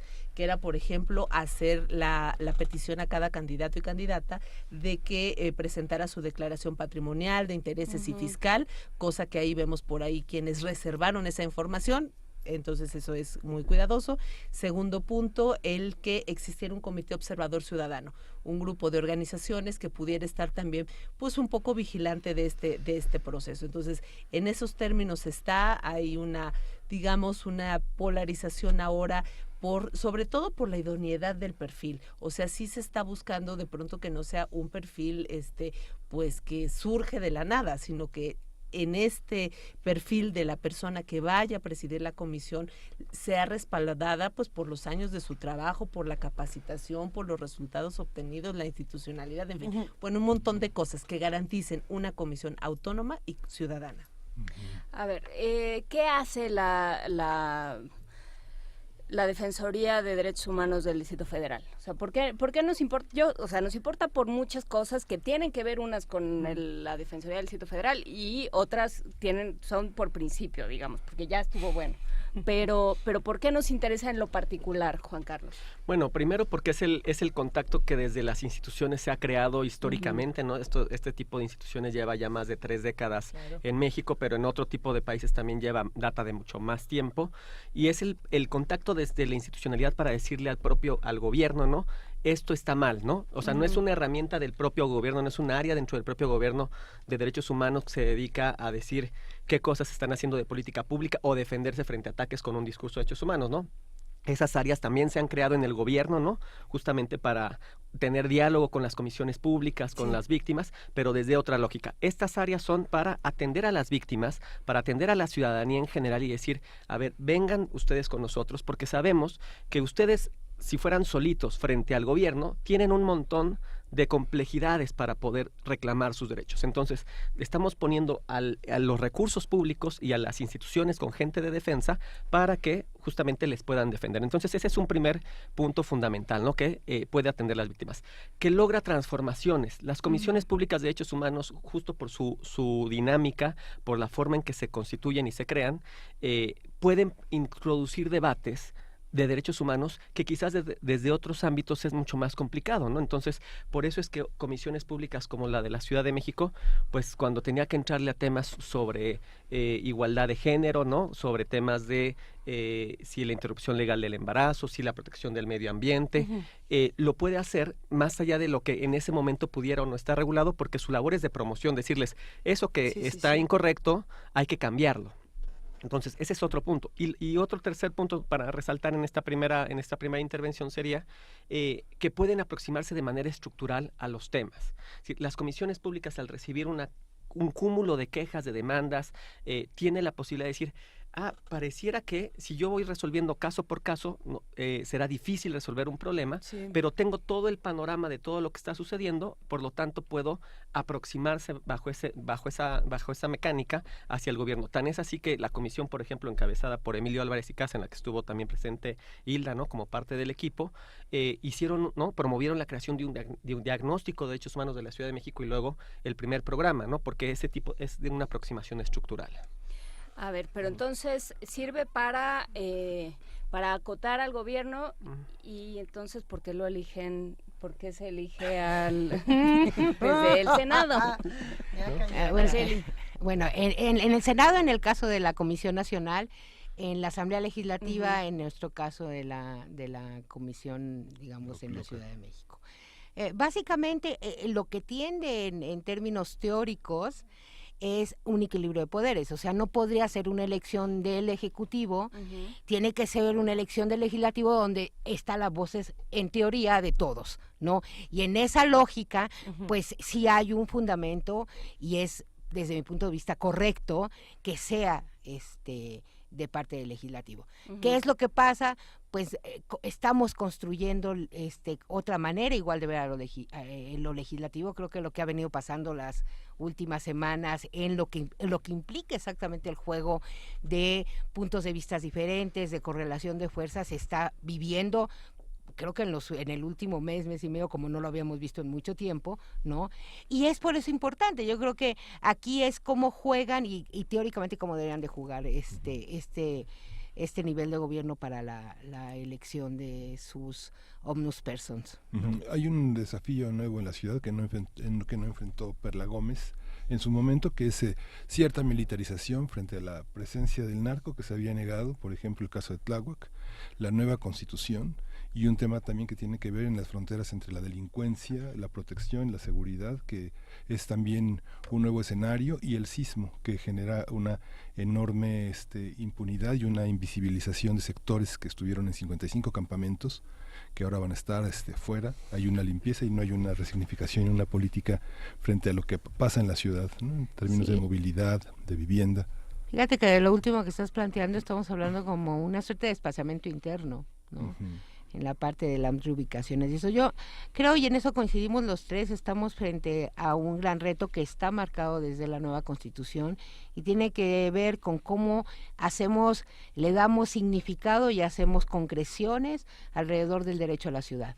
Y parte de lo que tú planteaste tiene que ver con ese derecho a la ciudad, que tiene que ver con movilidad, con recursos, con sostenibilidad, etcétera, en esta parte. Entonces yo creo que exactamente estás tocando un punto que es primordial, y es una etapa de transición de la Comisión de Derechos Humanos del Distrito Federal a la Comisión de Derechos Humanos de la Ciudad de México, ¿no? Yo me gustaría agregar nada más una cuestión muy importante, porque creo que también tiene que ver con algo que hemos planteado las tres personas que están aquí, que es la autonomía. Esos problemas que mencionas o esos retos, digamos, que ha enfrentado la Ciudad de México, bien o mal, pueden verse de dos formas. O ineficacia, digamos, de la institución para levantar los temas, para decir hay temas de inseguridad y no hay realmente un mecanismo mecanismo de protección a la ciudadanía frente a la posible incorporación de la delincuencia organizada en la Ciudad de México, hay impunidad frente a los periodistas, ¿no? Las agresiones que sufren, está ahorita recientemente ahora lo de cuál fue la aproximación de la comisión frente a los procesos de construcción, vivienda, y qué ha pasado ahora frente al tema del terremoto y todo lo que ha llevado. Entonces, una visión puede ser o no tiene la fortaleza suficiente, ¿no? Como institución, que eso pues deriva más allá de quien está encabezándola, ¿no? O a lo mejor pudo haber hecho un poco más, está dentro de la ineficacia de aproximación a los temas, o está en un tema de falta de autonomía, ¿no? Que sí tiene a lo mejor la fortaleza como institución, sí tiene el personal capaz para hacerlo, pero se decide autolimitar, porque a lo mejor hay algunos acuerdos que tiene que respetar. Entonces creo que eso es importante mencionarlo. Oigan, yo quiero chisme. Ya que estamos por acá y que es un gustazo poder charlar con ustedes, digamos unos nombres al principio de esta charla que son, pues, que no los nos que inventamos tampoco, que sacamos de medios, pues. Habrá quienes digan, estos no nos sirven de nada, habrá quienes digan, estos sirven de mucho, pero lo que sí sirve es para abrir una discusión, ¿no? Lo que ellos están planteando o las pocas habilidades que ellos puedan tener, nos plantean una discusión importante. ¿Qué pasa con estos seres, con estos aspirantes que no cumplen con nada? ¿Quién le quiere entrar a este tema? Yo puedo entrar primero, si quieren, Carlos, en una cuestión muy, digamos, muy general. Quizás no la forma en que hubieras querido, Ñaca, pero... ñaca, no tiene que haber malicias. Exacto. A ver, creo que una de las cosas que resaltó Hilda al inicio del programa es un mecanismo de transparencia, pero que tiene que ir ligado a mecanismos de rendición de cuentas, y eso está este mecanismo de rendición de cuentas en la decisión de por quién vamos a ir, no importa solo abrirlo, sino rendir cuentas por qué elijo a quién. Y eso está en unos criterios objetivos que planteó la propia Asamblea sobre cuál es el perfil idóneo para hacer eso. Eso, había algo similar, se decía, en el proceso anterior en el que fue elegido Perla Gómez, y que fue todo un debate porque nunca hubo una apertura sobre cómo decidieron calificar a los distintos candidatos y candidatas. En esta ocasión, lo que nosotros estamos también pidiendo es que si ya haces todo un mecanismo de transparencia, nos haces hacer planes de trabajo, buscar cuál es nuestra postura en los temas de transparencia, incluso en nuestra 3 de 3 y todos estos temas, hacer nuestras comparecencias, pues que la decisión, si bien va a tener algún tinte político, que ese tinte político sea el mínimo frente a todos los demás criterios objetivos que plantea la convocatoria. Eso es lo que las organizaciones de la sociedad civil, desde un ejercicio autónomo, entiendo, bien que mal, pueden la gente estar de acuerdo o no con lo que hicieron, los resultados, pero bien que mal es lo que dijeron, mira, tu asamblea dijiste que estos son los criterios, bueno, pues yo me senté a revisar las cosas y esto es lo que planteo. Entonces, me parece que eso tiene que ser escuchado por la asamblea, porque también la asamblea entonces tiene que decir, bueno, yo a quien decida elegir, ¿no? Mi compañera Hilda, mi compañera Nayeli, puedo ser yo, puede ser alguno de los que están en esa lista, que mencioné al inicio, cumple cabalmente por esto y por esto, ¿no? Digamos, la Asamblea Legislativa no puede estar fuera de este ejercicio de motivar, de fundamentar y motivar sus decisiones, de explicar por qué elijo a quién. Y algo que me parece muy importante, y lo podemos revisar en el ejercicio de ayer que realizaron las organizaciones de la sociedad civil, es que no es una especie de juicio acusatorio por alguna circunstancia oscura, perversa. No, no se trata de me cae mal porque no me dices cuánto ganas. Okay. Exactamente, sino se trata de, ellos establecieron en el documento, ya una vez que se hace público, revisé una serie de elementos que son de carácter objetivo y que dicen, estos elementos bajo los cuales desde la sociedad civil hacemos un análisis de los perfiles de todas las personas que están participando, no cumplen con el perfil, ni siquiera es que se descalifique el trabajo por alguna circunstancia, porque cada quien tiene una trayectoria muy específica en este tema. Sin embargo, con los propios estándares que la Asamblea señala en la convocatoria, con las propias señalamientos de las organizaciones, dicen sencillamente no se cumple. Entonces, sí estamos buscando que haya una congruencia entre el trabajo, el perfil, todo, y que pueda garantizar estos procesos de autonomía. Yo soy una creyente fiel de las instituciones, pero de las que funcionan. Entonces, hay que hacer pero que funcionen, y la manera de hacerlas funcionar es es haciendo visible qué no funciona y cómo podemos modificar ese actuar. En el caso de la Comisión y el Estado es un sistema de peso y contrapeso. O sea, no puedes pasar como que no pasa nada y convertirte en un espectador de lo que ocurre en la ciudad. Sí tienes que hacer mención, tienes que ver desde un mecanismo preventivo. Estuve 15 años en la comisión y muchísimas veces, por ejemplo, desde los reclusorios, cuando entrábamos a hacer una visita, todo, tú sentías algo va a pasar, le decíamos a los directores, oye, el ambiente se siente literal en un lenguaje muy del tema penitenciario muy caliente, algo va a pasar, la gente está, y bueno, espérate a los un mes, un motín, algo empiezas a sentir, pero si tú empiezas a tener esa percepción, esa capacidad de medición con estándares muy, muy, muy específicos, tú puedes decirle a la autoridad, oye, aguas, está pasando esto, en tal hospital están dejando de atender, en tal lugar están pidiendo pues alguna contraprestación para hacer un servicio. Puedes ir revisando eso e ir revirtiendo las prácticas. El tema aquí es que se pelean muchos frentes, ¿no? Yo creo que ese es el punto. Cuando tú explicabas, Nacheli, por qué estaba organizado así el proceso de selección, por qué pasa por el Poder Legislativo, pues sí, tiene sentido cuando funciona el Poder Legislativo. O sea, cuando el Poder Legislativo, cuando no es como una amalgama donde todos se cubren entre todos, que es lo que está sucediendo ahorita. Fíjate que la nueva Constitución, y eso es por eso tan importante como colocarnos en esta ruta, está planteando 7 organismos autónomos, entre ellos, naturalmente, la Comisión, que va a tener que sufrir transformaciones muy interesantes, por cierto, porque entra a territorio, está planteado que se va a trabajar en 16 delegaciones con un sistema de mediación y restitución de derechos que implica empezar a construir ciudadanía, y algo que tú preguntabas hace rato, y es cómo se traduce para los ciudadanos de a pie esto de las comisiones de derechos humanos, ¿no? Tenemos que avanzar mucho también en esa percepción de que son de ellas, les son útiles y que podemos hacer cosas alrededor, no nada más de situaciones de debido proceso, de personas privadas de la libertad y etcétera, etcétera. Entonces, lo que para llegar a lo que estabas diciendo, lo que está planteando esta nueva Constitución es que va a haber consejos ciudadanos.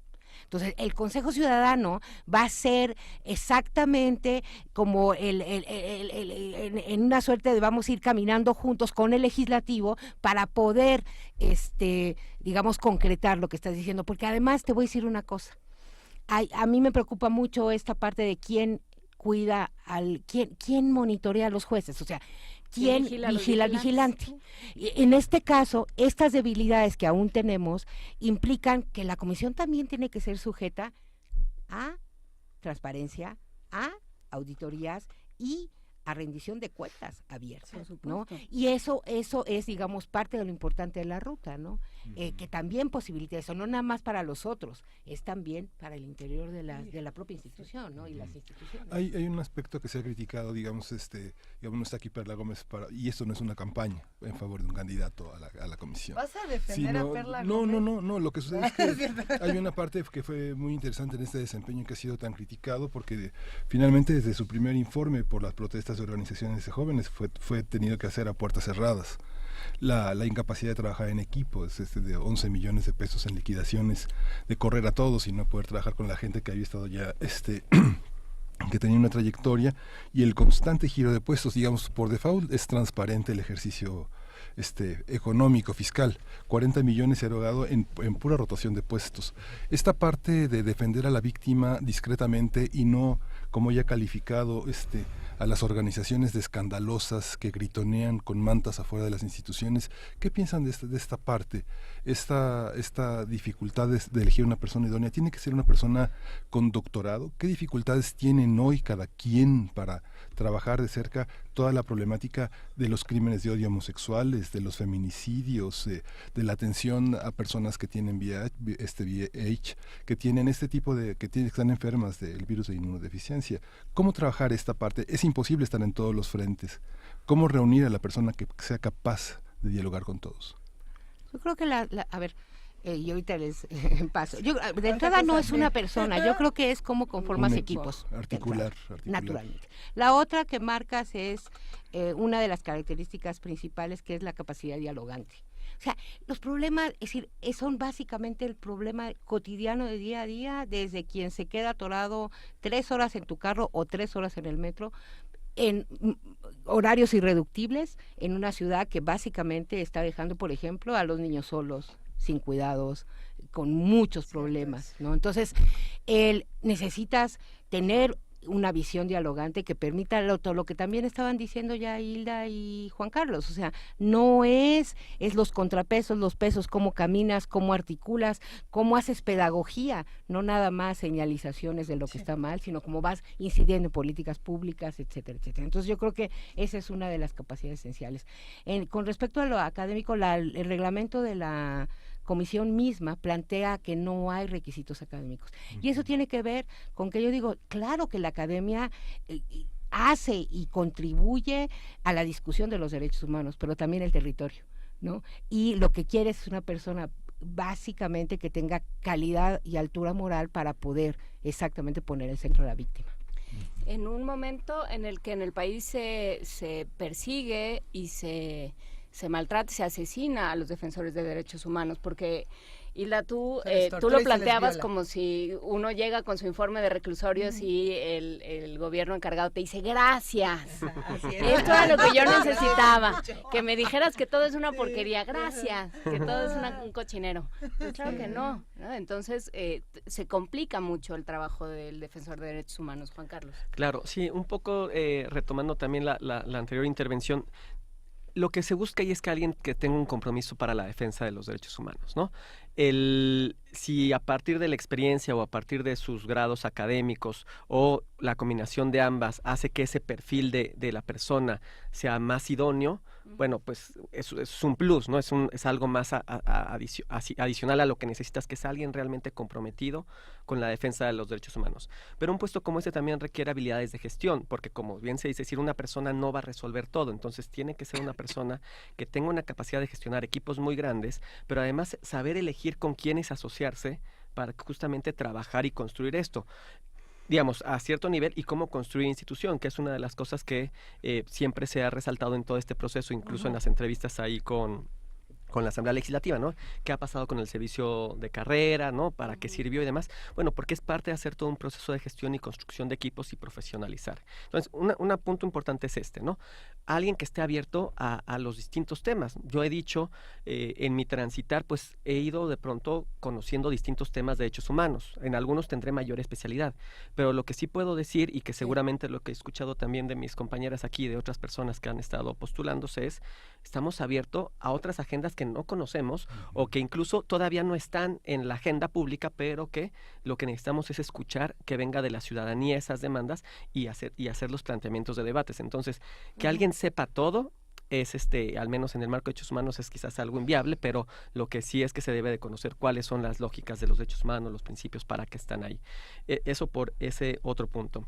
Y creo que uno de los puntos sensibles en esta transición o en esta próxima presidencia de quien quede tendría que ser volverse a acercar a las víctimas y al Consejo y a las organizaciones de la sociedad civil, porque es la razón de ser de una comisión de derechos humanos. Ese es el problema.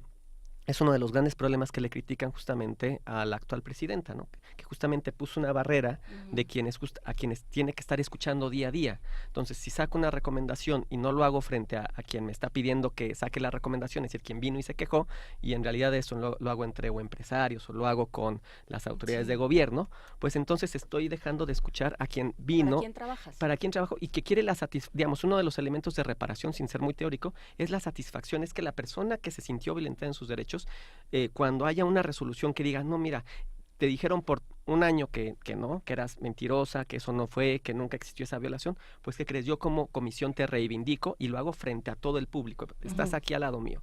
Eso se perdió. Entonces, eso creo que es un punto importantísimo de quien tenga que ocupar la presidencia en el siguiente periodo. Los que hacen comunidad con nosotros son críticos, algunos son radicales, otros son apasionados, otros son interesados, y otros, como por ejemplo Pedro R.O., mandan un video de Intocable diciendo ¿y todo para qué? ¿No? Y tengo la impresión de entender a qué se refiere. Y es, claro, el mensaje era más largo, no crean que nada más era el video de todo para qué. Pero el asunto es, tenemos comisiones que funcionan, tenemos instituciones que funcionan, tenemos leyes que funcionan, en teoría, y luego vienen las otras instituciones, las otras leyes, las otras constituciones, las otras comisiones que le vuelven el trabajo mucho más difícil a los que ya están intentando hacer su chamba. Es decir, qué bonita está la ley de desaparición forzada, qué mal que tenemos otras 20 leyes que hacen que no pueda hacer nada. Qué bonito tener un sistema nacional anticorrupción, qué mal que todo alrededor no funciona y entonces pues nos sirve. No tenemos, sí. Bueno, y sin fiscal, pero ese es otro tema.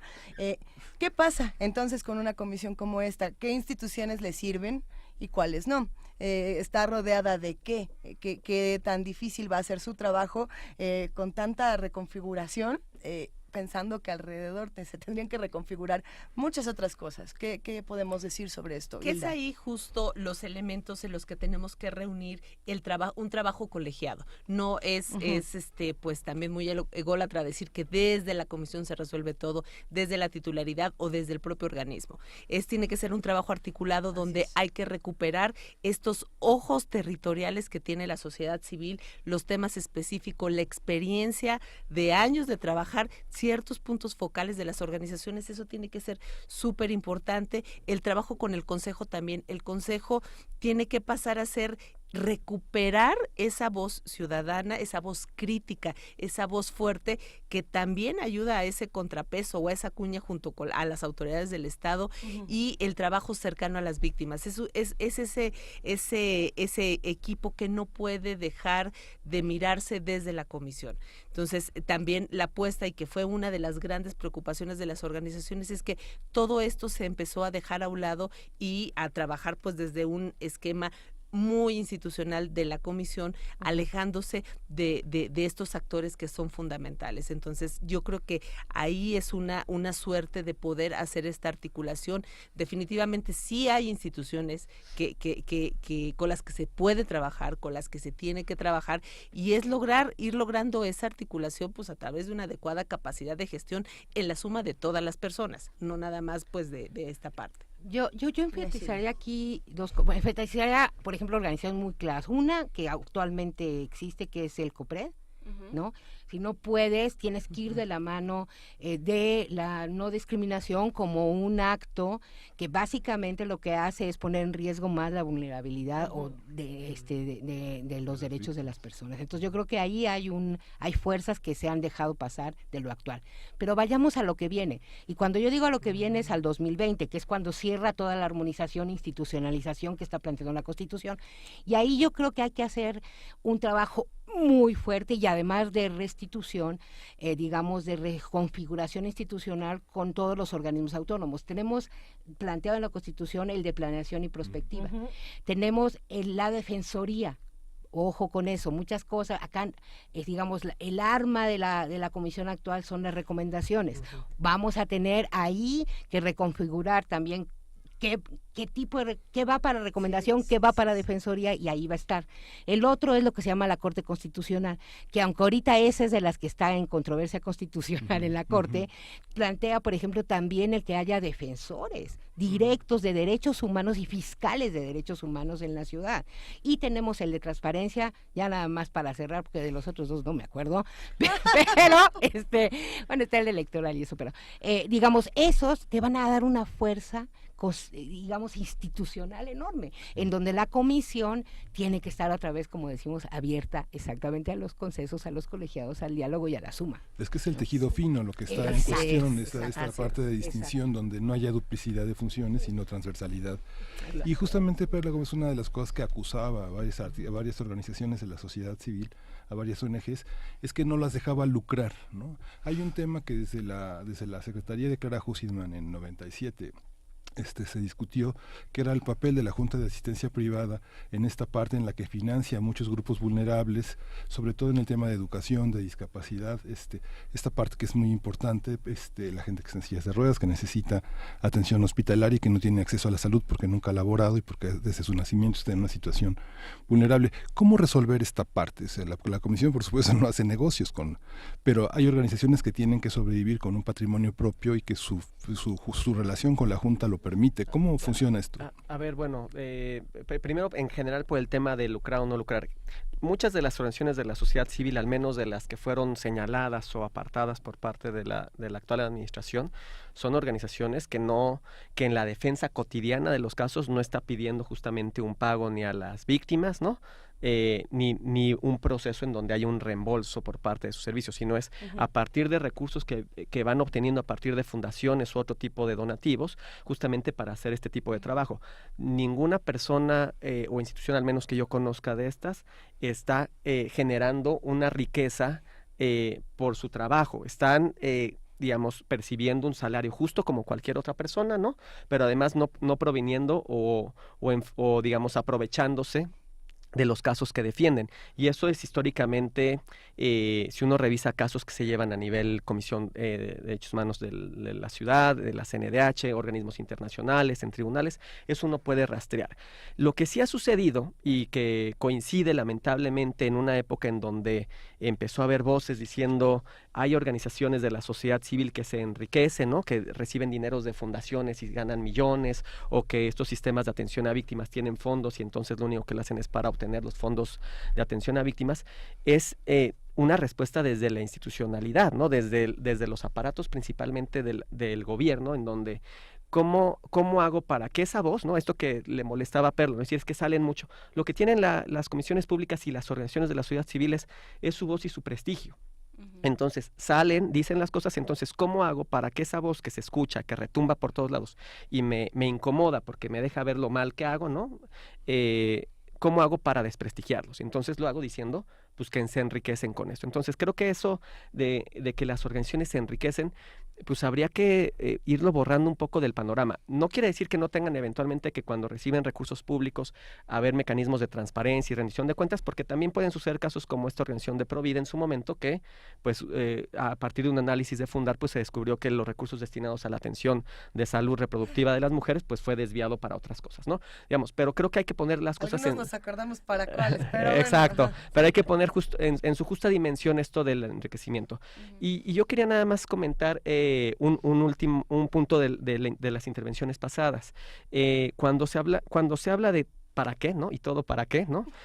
Puedo contar un poco que cuando me ha tocado estar dentro de la Administración Pública Federal trabajando, sin duda alguna, aunque era dentro de la Administración Pública, el hecho de que de pronto tuvieras en otras instancias especializadas en derechos humanos, alianzas, digamos, uno estaba en la Secretaría de Gobernación en algún momento, nos tocaba coordinar una política pública, y tenías enfrente pues a áreas un poco más reacias a los derechos humanos como seguridad pública o procuración de justicia, pero de pronto en los debates tienes ya aliados como la gente que viene de INMujeres, como gente que viene de CONAPRED, en donde la coordinación y justamente el proceso de sensibilización al interior de instituciones que son mucho más duras, es mucho más, digamos, te va un poco allanando el camino, por decirlo. Entonces, las áreas de finanzas o de Hacienda, luego que no quieren liberar recursos, cuando vienen de distintas otras voces ya, ayuda en eso. Entonces, creo que sí sirve, ¿no? Ya con todas varias tantas instituciones que se han creado ahorita con la Constitución de la Ciudad de México, pero creo que sirve de algo ir creando estas leyes. Digamos, no son soluciones de un día para otro, pero pues es ir poco a poco, ir generando los cimientos para tener una vida mejor en esta ciudad. ¿De dónde salió esta relación adversarial entre la Comisión de Derechos Humanos y las instituciones, las organizaciones de la sociedad civil, Hilda? ¿En qué momento se pelearon? Pues mira, empezó a haber como cierto rompimiento, cierta fractura, y justo como mencionan, organizaciones que históricamente han trabajado con el tema de la defensa de las víctimas de manera muy consistente, empezaron a sentir como este alejamiento. Hay casos o cosas muy concretas, por ejemplo, referidas desde las víctimas. Yo tuve oportunidad de dialogar con algunas personas y era, pues desde que no me permiten ingresar a la institución, y cuando uno va a la institución efectivamente hay filtros de que pues si usted no tiene cita no puede venir, no puede entrar, usted no puede ser recibido, y ese pues es un contacto fundamental. O sea, la cercanía con las víctimas es fundamental. Entonces, imagínate que se piensa en crear una comisión ciudadana donde la gente vaya, donde vea que es el espacio, para decirlo en cortas palabras, es la palanca del que no tiene palanca, porque el que tiene palanca le habla a un amigo, oye, me pasó esto, ayúdame, y le ayudan. Bueno, malo, pasa, pero acá no, acá la gente, las víctimas no tienen ese espacio de a quién llamarle todo, y es llegar a la comisión. Y si desde la entrada, desde la recepción, dicen, si usted no tiene cita, pues no puede entrar, pues estamos hablando de un proceso de clara lejanía, ¿no? Entonces, es recomponer este espacio, reorganizar también desde el actuar institucional. La comisión al día de hoy tiene un equipo, la verdad, altamente valioso. Yo digo, la comisión, a pesar de todo, lo que funciona también por la gente. Hay un grupo pues muy importante de profesionales, tienen tiempo trabajando, que cada año están en este proceso de capacitación continua a través del Servicio Profesional en Derechos Humanos, y este mecanismo pues es constante, les capacitan para hacer un buen mecanismo de defensa, para tener conocimiento de estándares internacionales, para hacer un proceso de defensa integral de las víctimas. Entonces, en este espacio es recuperar también esa fuerza humana, darles el valor, el reconocimiento que tienen y sumarlos a este trabajo, no desde la cabeza institucional, sino desde un trabajo transversal con las áreas. Y es que ese trabajo empieza sin oficina, ¿no? Empieza con la gente en la calle. Así ¿Qué es. le pasó? ¿Cómo está? Así es. No, y yo nada más para agregar una cosa que es importante, digamos, analizar. El presupuesto de la comisión este año fue alrededor de 400 millones de pesos. Más de 300, casi 335, 340 se va en pago personal. Entonces, cuando hablas, y luego el otro en servicios, rentas, aguas, o sea, la verdad es que eso no tiene peso en términos de que si organizaciones vivían, pues ¿de qué? Porque no hay el presupuesto para hacer eso, ¿no? Simplemente, además de lo demás. Para cerrar esta conversación, ¿en qué tenemos que poner atención en los próximos días? ¿Cuáles son las fechas clave y cómo podemos seguir esto, Hilda?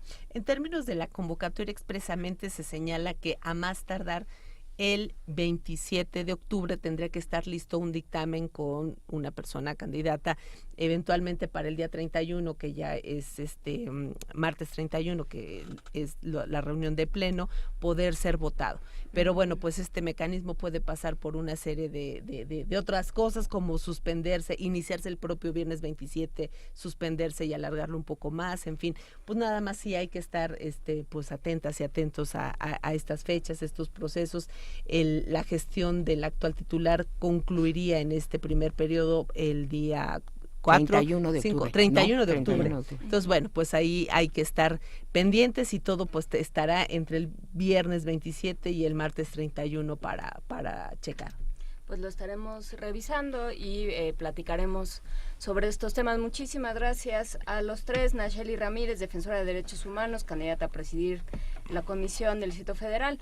Hilda Tello, maestra en Derechos Humanos y Democracia, defensora de derechos humanos y candidata también. Y Juan Carlos Arjona, especialista en derechos humanos, desde la academia, la sociedad civil y en puestos de gobierno, ha trabajado en favor de ellos y también es candidato. Gracias a los tres. Y bueno, independientemente de lo que suceda, pues seguimos trabajando. Claro, muchas gracias. Muchas Sin gracias por la duda. invitación. Ya nos contarán. Vámonos a escuchar una rola, una recomendación. ¿De Pacho? ¿De Pacho? De José Luis Paredes Pacho, el director del Museo Universitario del Chopo. Esta es una vieja recomendación, al parecer. A ver, viejos conocidos, vamos a escucharla.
Este año se cumplen 80 años de la muerte de Lovecraft. Se van a realizar las mesas redondas y las pláticas y todo esto, y al final terminamos con una lectura dramatizada. El miércoles es la de Ignacio Padilla, este coloquio está dedicado al maestro Ignacio Padilla. El primer caso de Ignacio Padilla, el maestro Gabriel Pingarrón va a ser el lector. Cornelius Marx era un pintor que pintaba monos y changos. Entonces va a hablar un poco sobre la teoría de Darwin y de cómo los changos y los monos son mejores que los seres humanos. Usamos un poco de diseño de audio y diseño de iluminación y ensayamos con los actores para que den una lectura no normal, sino que ya, como dice su nombre, dramatizada. Tenemos la lectura de Elena de Aro, la actriz, con el enviado de Lovecraft. Habla un poco de la biografía de Lovecraft, pues se trata de un personaje que está enterrado y que nadie lo conoce y que va saliendo a la superficie. Y el tercero ya es una puesta en escena de una obra que puse hace muchos años en la Casa del Lago, pero que se volvió clásica y ahora tengo una nueva versión con un actor del CUT, Sergio Rued, que se llama La Declaración de Lado Carter, y esta sí va a ser una puesta ya en escena con iluminación. Y como colofón final, Sibel va a tocar dos rolas, se pueden decir, sobre Lovecraft, y las dos cuentos de Lovecraft se encuentran en descargacultura.unam. Pero aunque el nepente me ha tranquilizado los nervios, sé que siempre seré un intruso. Lovecraft, como Julio Verne y Edgar Allan Poe, siempre son vigentes. Y me he encontrado con que el público que viene es de jóvenes y hasta de adolescentes. Yo pienso que es una maravilla que siempre que la UNAM conjunta el arte con la ciencia y que los personajes de literatura fantástica lo juntan, es una manera para poder llegar más a nuestros estudiantes. Para mí es una muy buena idea y espero que se continúe cada año haciendo este festival.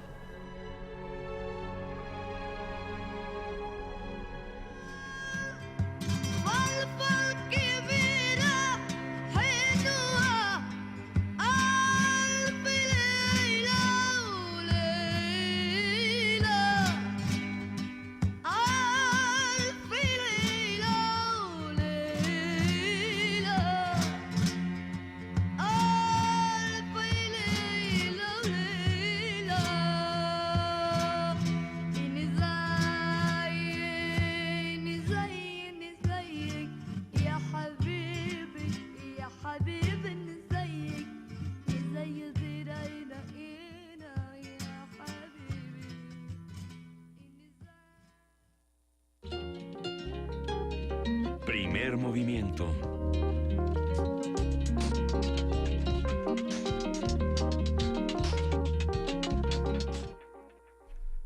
Ay, que se entera uno de noticias muy extrañas aquí en Primer Movimiento cuando está la música de José Luis Paredes Pacho. Ya se las decimos mañana, ¿verdad? Sí, pues se murió Fats Domino. A los 89 no, años. No, pues no. Pero bueno, ya está. Para la música. Bueno.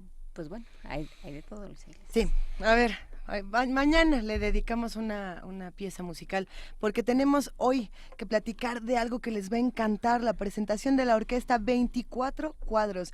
Y ya se encuentra en la línea Ato Atié, director y vocalista de esta orquesta. ¿Cómo estás, Ato Atié? Buenos días. Buenos días, hola, muy bien, muy contento de estar aquí con ustedes en el programa.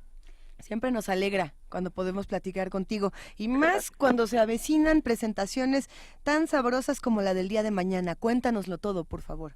Sí, caray, la verdad es que estamos verdaderamente entusiasmados, ya que vamos a tener una presentación, un concierto el día de mañana en el auditorio del MUAC, del Museo de Arte Contemporáneo Universitario, y bueno, la cita es a las 6 p.m. de la tarde, y es entrada gratuita. La verdad es que a mí es pues un recinto que me gusta muchísimo. Yo literalmente por lo menos 2 o 3 veces al mes visito el Centro Cultural Universitario, voy a la mesa, voy al MUAC y todo, entonces para mí es como muy significativo y muy bonito que podamos tener la oportunidad de tocar en ese lugar, ¿no? ¿Quiénes pueden ir, quiénes no pueden ir, de cuánto, de a cómo, de a dónde? Puede ir absolutamente todo el mundo, menores de edad, mayores de edad, es entrada completamente gratuita, y nosotros también pues estamos muy entusiasmados porque decidimos como que ahora sí que aventar toda la carne al asador. Entonces va a ser el show completo, vamos a hacer hasta 15 músicos en escena, va a haber esta parte del show en donde intervienen bailarinas, van a haber artistas visuales presentando su obra mientras tocamos, va a ser un show muy sabroso y muy completo, la verdad. Como 2 horas. Pues vamos a estar tocando como 1 hora y media más o menos, yo creo. Excelente, pues nos dará muchísimo gusto acompañarlos, querido Ato, a ti. De hecho, tú no lo sabes, o a lo mejor sí lo sabes, pero uno de los discos consentidos de esta cabina es el de la Orquesta 24 Cuadros, precisamente. Pues mira qué maravilla. Lo ponemos seguido y nos gusta mucho, y si te parece bien podemos cerrar el programa del día de hoy escuchando El Regalo. ¿Qué te parece? Sería un honor. El Regalo sin duda es la canción más rara, porque ni siquiera es canción del disco, pero si es la que ustedes eligen, adelante. Venga, la ponemos. Allá ustedes. Allá ustedes, dice. Ahora sí que allá ustedes, claro. Pues allá nosotros. Muchas gracias. El 26, jueves 26 en el MUAC, ¿a qué hora? Es a las 6 de la tarde, entrada gratuita en el auditorio del MUAC, en la parte de abajo, enfrente de la cafetería. Y pues bueno, también invito al público que esté interesado, nos visite nuestras redes. Estamos en todas las redes sociales como @orquesta24cuadros, 24 con número, y nuestra página web es www.orquesta24cuadros.com, y la música está en todas las plataformas de manera gratuita. Muy bien, Ato, pues muchísimas gracias por esta invitación y un gran abrazo a ti y a toda la orquesta. Gracias, espero veros mañana, buen día. Hasta luego. Nos escuchamos mañana de 7 a 10 de la mañana, ya nos vamos. En unos segundos. En unos segundos. Qué barbaridad. Qué cosas, ¿verdad? Frida ya ya váyanse. Ya váyanse. Por favor, que ya nos vayamos. No, vamos a quedarnos. No, ya vámonos. Gracias Vámonos a todos los oír que a hacen Fats Primer Domino. Movimiento. Vámonos a oír Blueberry Hill. Qué cosas. Pues mañana platicamos más de Fats Domino, este ícono del blues, del rock, del jazz, y que fue influencia para todos los músicos contemporáneos. Pero nosotros aquí, además, nos vamos con los 24 cuadros de esta orquesta en El Regalo. Esto fue Primer Movimiento. El mundo desde la universidad. Colocaba unas repisas de madera clara. Contaba hasta 4 y luego la cara eterna aparecía en pequeñas esferas de gas vertical, explicándole que...